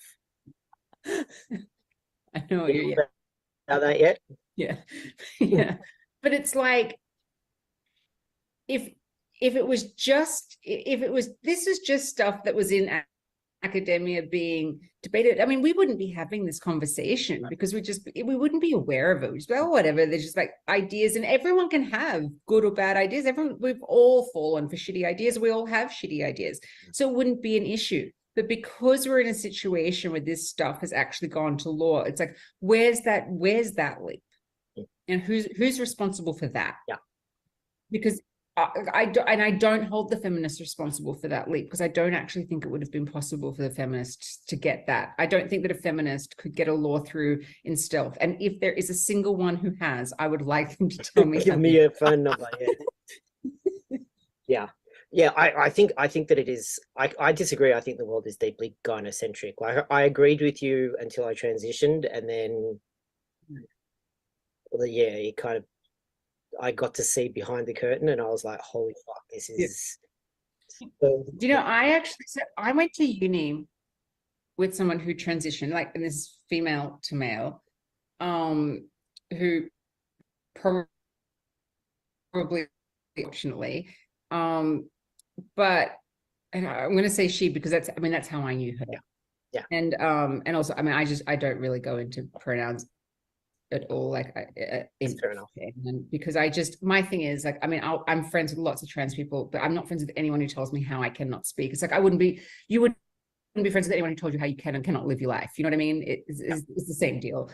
But one thing she did tell me post she had transitioned, it was pretty early on still, but she was saying how she'd experienced walking down the street at night, both appearing as female and then appearing as a man. And that was an interesting, I remember that conversation. This is what, 2011? And that was interesting to be like, yeah, like for a guy passing you down the street, that they're treating you differently. That is such an insight that I don't have. That's very interesting to me. But if we're going to go and pass laws where everybody then has to believe that particular person is the opposite sex, that's where the rubber hits the road for me. That's where it's different. Yeah, no, they should. I don't think that. Yeah, like what's happening law-wise is you can't change your biological sex. So there are basically a small number of FYI, Australian Human Rights Commission. Yeah, like you can change over your social role, and that is deeply reliant on the people around you, jumping on board or whatnot. Like whether, that's not. Yeah. I mean, when I did SBS Insight, what do they call it? The gender war, the gender special, something, whatever. It was a gender episode. Yeah, sorry. And I was the heretic. I mean, like, I've never sat in a room before I was so hated, because I'm not a confrontational person. It was such an uncomfortable thing. I was 3 weeks from out from having a baby. I was sitting the whole time because I was breastfeeding at the time, and I needed to pump, and I had to do it. They didn't have a room for me to do it beforehand, so I do it behind a curtain. Then I had to come in. You sit there for 3 hours, and the whole time I'm like, I'm in agony. This is a nightmare, and I've got to sit here and explain to you all why men aren't women. Like, this is absurd. But there was a person there in the audience who is a female to male transitioner, and she said to me, it was the most poignant thing of the whole night. She said, the man builds the home and the woman makes the home. And that was like that was like her, that was how she was justifying this. And I was like, the fuck are you talking about? Like, this is 2022 last year. I was like, a woman could go and build a home if she wants to, and a man can make the home if he wants to. Like, isn't that progress? Why do you have to go? And that is the most like old school regressive thinking if I'd ever heard it. I just think that, like, I would prefer a female treaty, to be honest. Like, if I've got a plumber coming to my house and I'm here alone with my baby, I'd prefer it to be a woman. And maybe that's a different kind of regression. I don't know. But my point is that anyone can do these jobs. Anyone can do these roles. One sex might do them slightly better because there's a strength element to it or there's a nurturing element to it, but anyone can do them. Yeah. Yes. Just. And if we just could acknowledge that, aren't we in a better place for us all? Yeah. See, that's the whole thing that, like, as someone who's never really understood these categorical frameworks, because, you know, people ask me in my early 20s, like, oh, are you a feminist? And I'm like, without thinking, does it mean equal opportunities for people to do whatever they want? Like, of course, the answer is yes. I mean, yeah. there's only two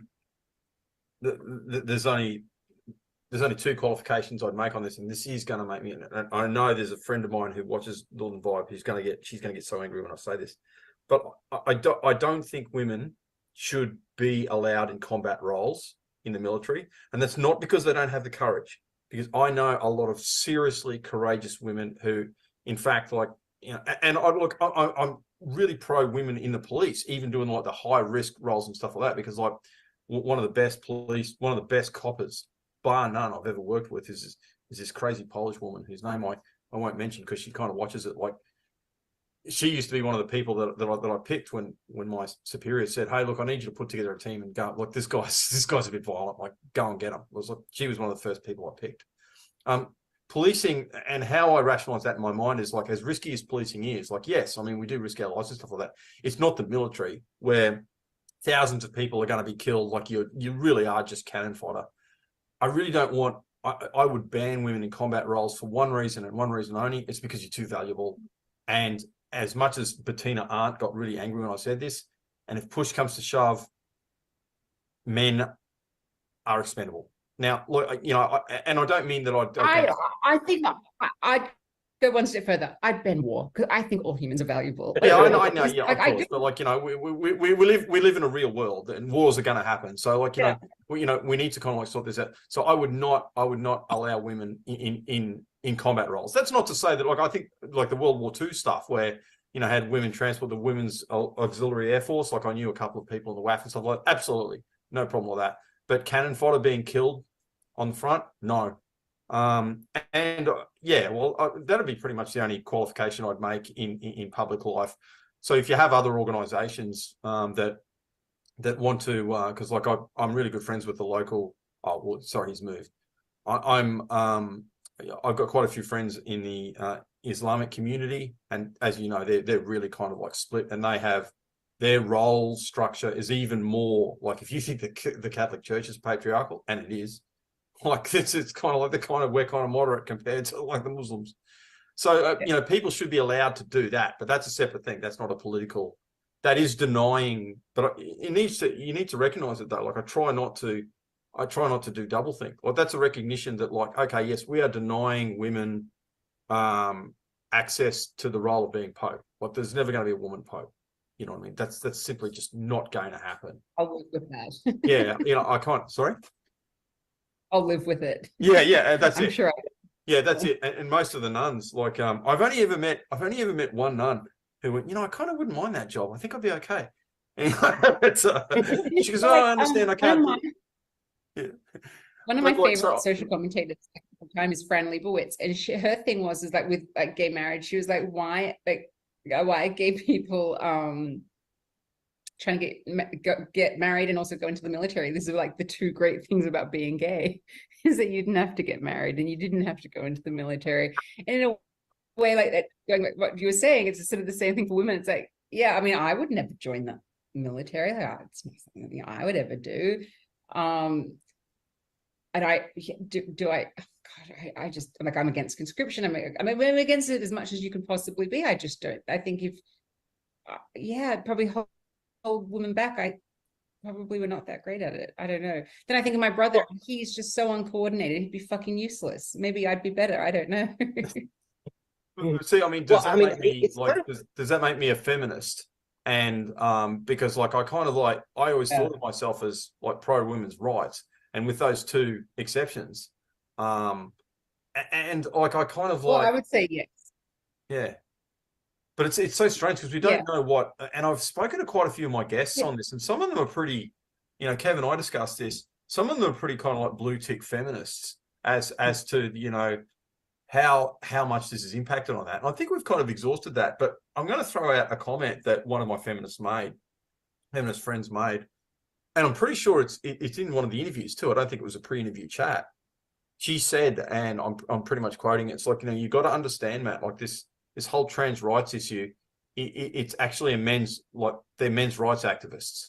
This is about men's rights. Mm-hmm. This is about, and well, actually, I won't say what I think, but like, I would like to discuss that. And I know, you know, Kev kind of knows a little bit. Yeah, we don't agree on that. Sorry? I kind of think that feminism worked. Like, from my perspective, like, I transitioned expecting to discover, well, I was expecting not to have to really deal with men particularly at all, which was a nasty shock historically, because I grew up not having anything to do with guys really whatsoever. So actually looking behind the curtain and realizing that my preconceptions of how they thought about women en masse was utterly wrong was kind of a shock. And I think that there's two different perspectives, which, you know, like, you can see both perspectives. So I can absolutely see why feminists think, you know, these guys are just out of control. They're taking the piss. Absolutely. This is, you know, like a men's rights activist, like this is men's rights activists imposing their will on women, blah, blah, blah, blah, blah. I kind of see it a little bit differently. I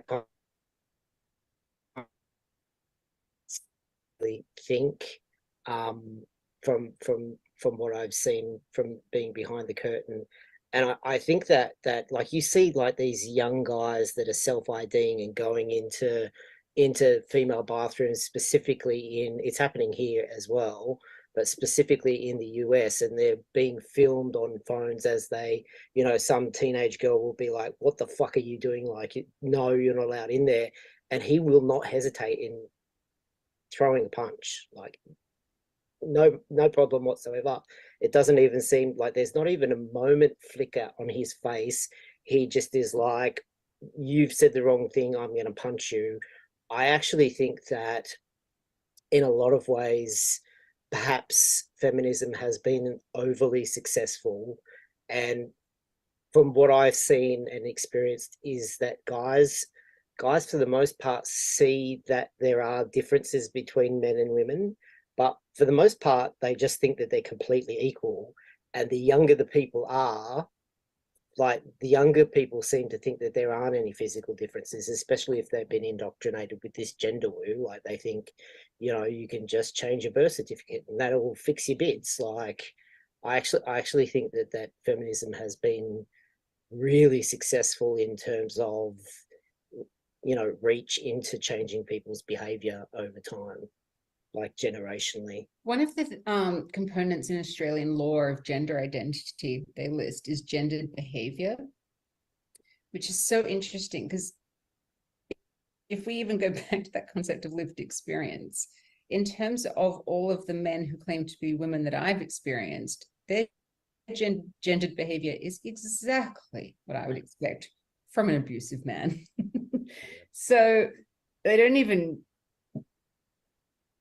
tick that box. This is why something so subjective should never be in law. And I did a tweet about this not long ago. I'm not really into blaming. I don't really care who started it. Let's finish it. Let's just go back to facts. Let's just go, okay, this is what's actually fair for everybody, and have a truth-based society. Not, this is my truth, the truth. Let people live their lives and their truths and have all of that stuff, and we live in this melting pot of different ideas and whatever. You don't have to legislate everything. No. If we stopped doing that and got the state out of how people identified, I think we'd be in a better place.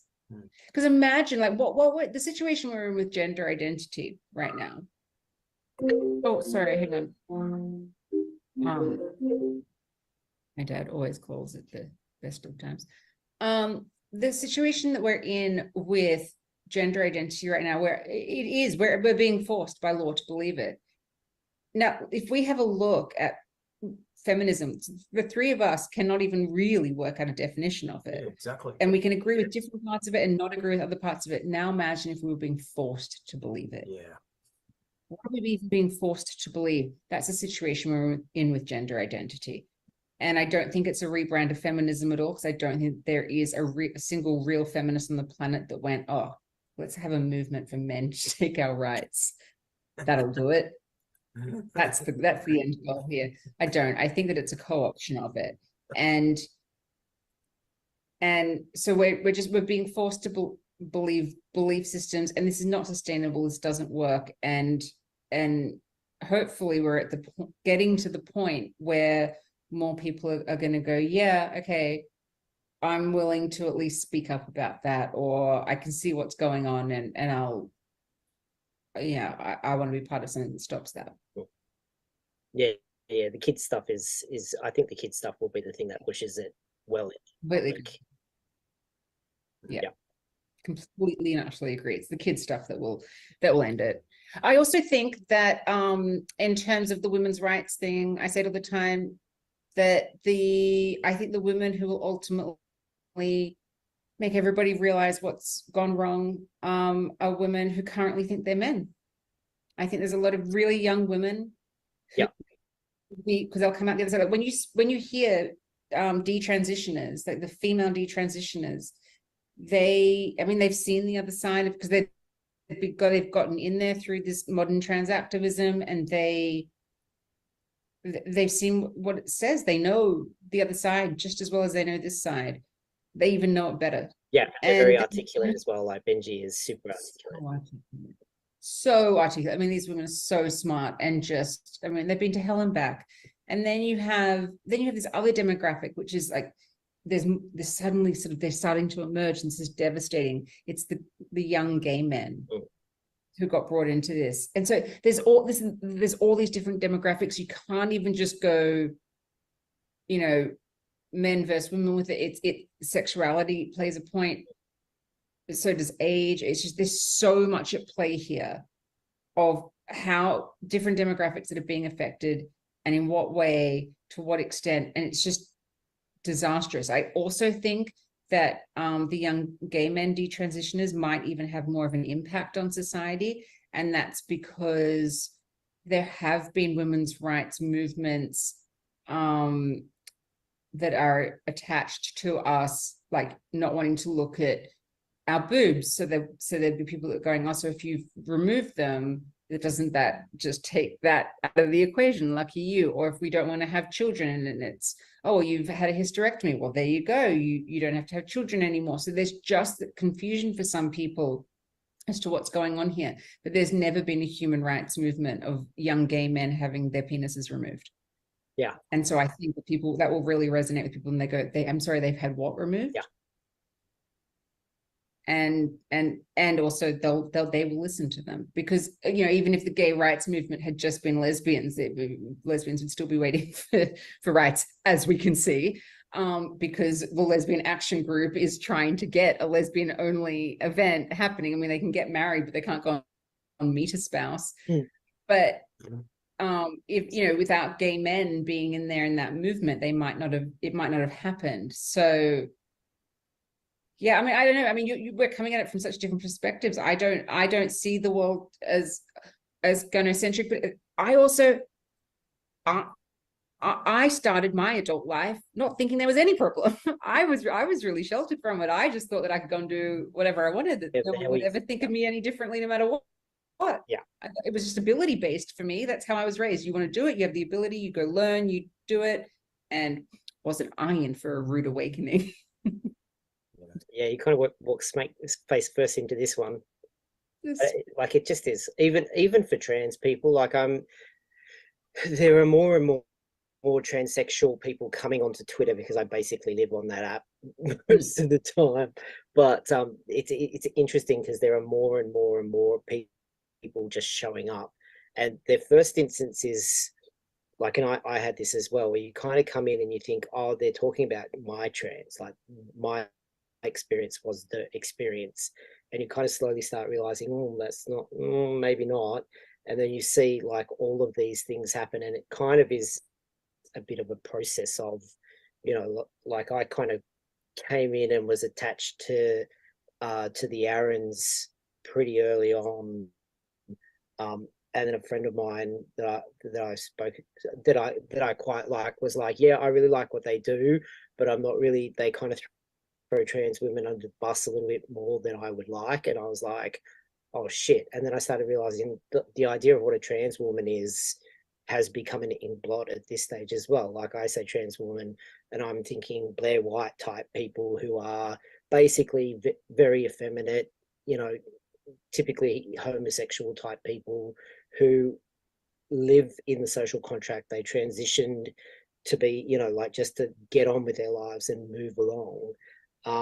But that's not even, you know, like when you're talking to people now, when you say trans women, most people in this debate mean self-ID males. Like they're very clear, like never going to pass, miniskirt, Dude, they're just talking about dudes. Yeah, you know, like, so it kind of, like, we had this big space the other day that was really cool, of like all of the transsexual people that are actually dead set serious, like, you know, hardcore, let's protect women, let's stop this kid stuff, you know, no to sports. And it was actually a really good space. But at the end, there was a trans woman that came in that she's been around for like 30 years at this. Oh, actually, she's transitioned when she was 15 and she's 52 now. And she's kind of been hanging around a little bit over the last couple of months and stuck her head into a space or two. But she still really is stuck. Like, she's horrified by what she's seeing detransitioners. Like, I only saw between 2001 and Abigail Schreier, I heard of 4 different stories of detransitioners maximum. And then jumped onto Twitter, and within a couple of months there were like 300 or more.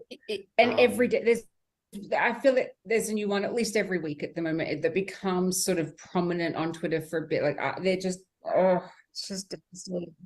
Yeah, they cop so much shit. And because I really don't like the hair color that I got done recently, and I really regret it. And so I can't fathom living with that kind of regret. But that's my analogy. I'm angry at myself for this shitty dye job that the hairdresser gave me.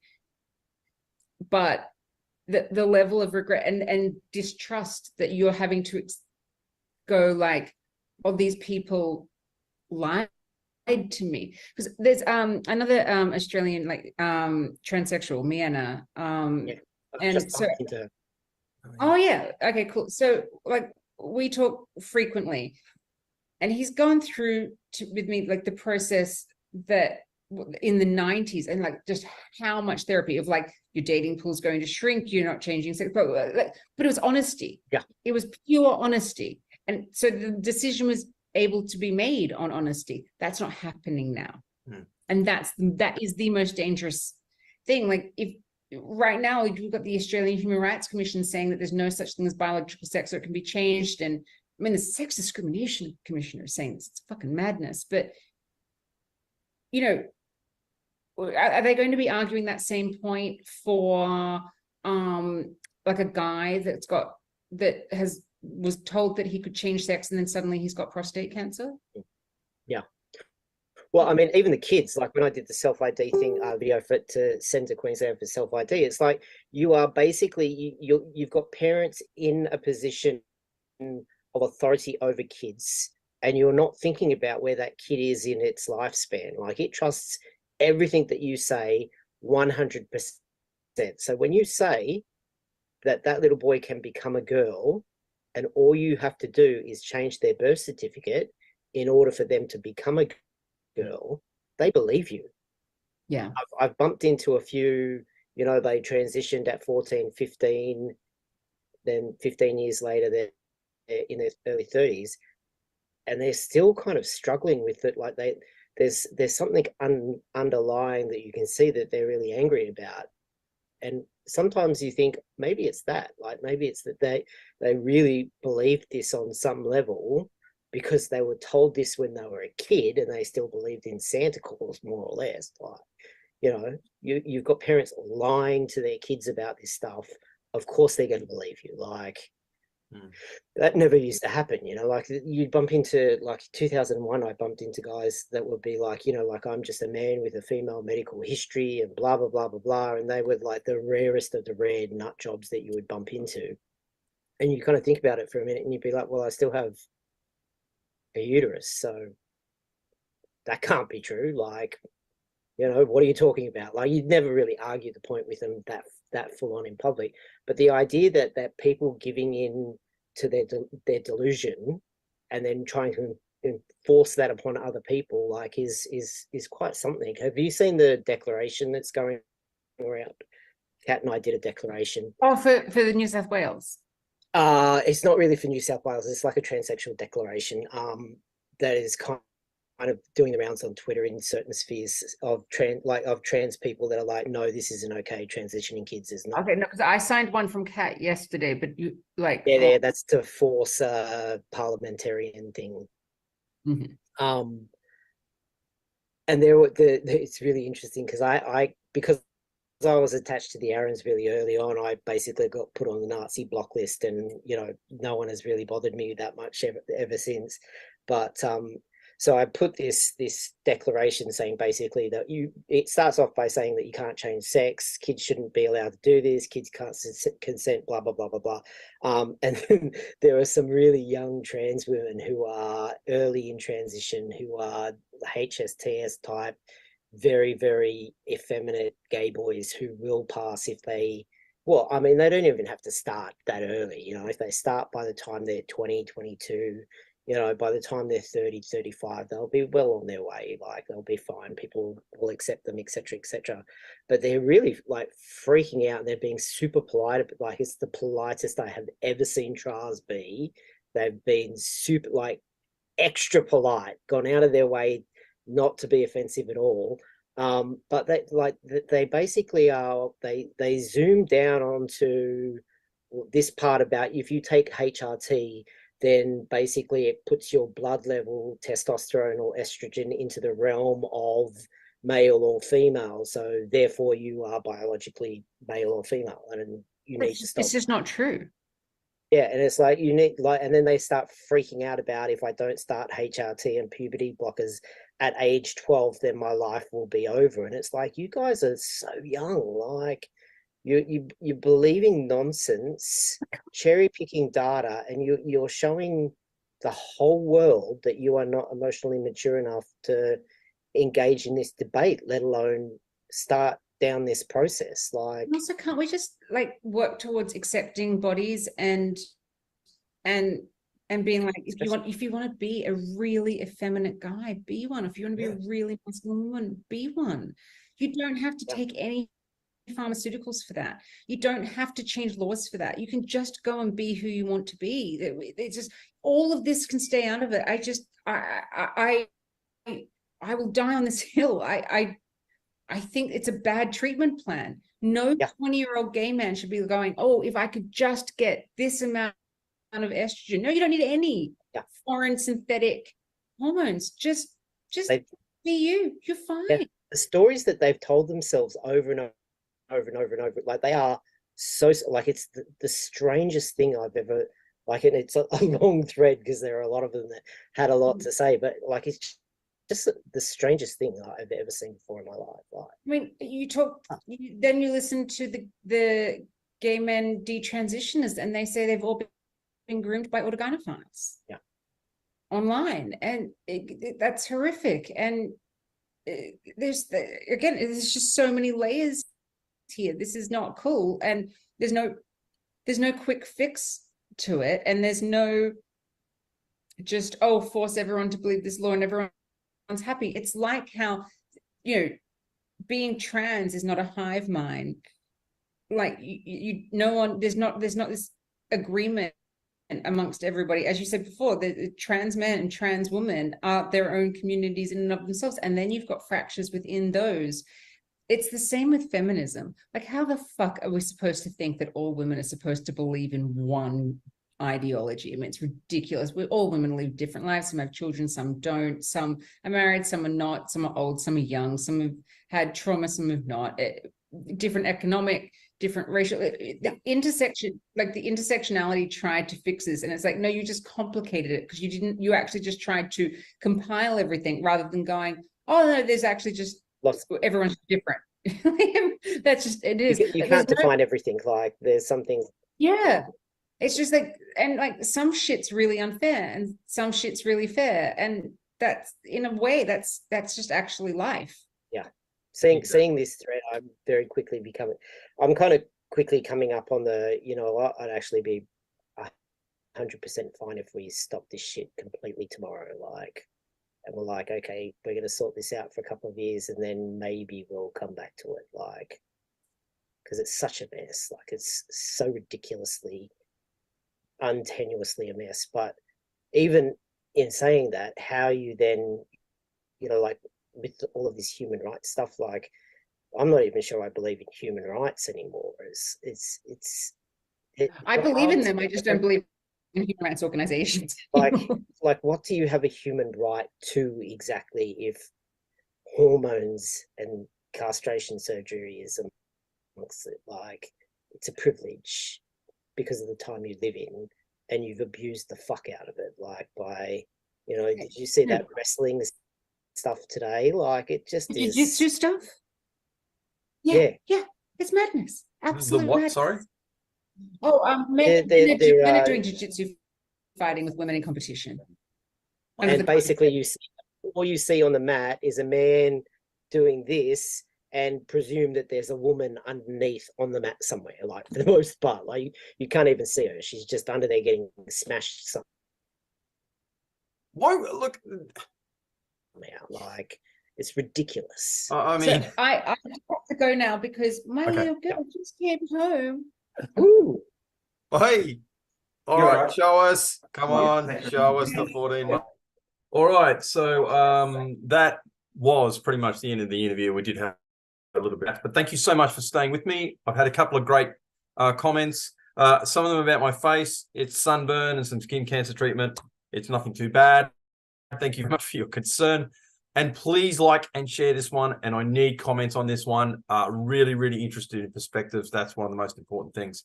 Thank you so much. I've still got some great interviews lined up. I'll see you all.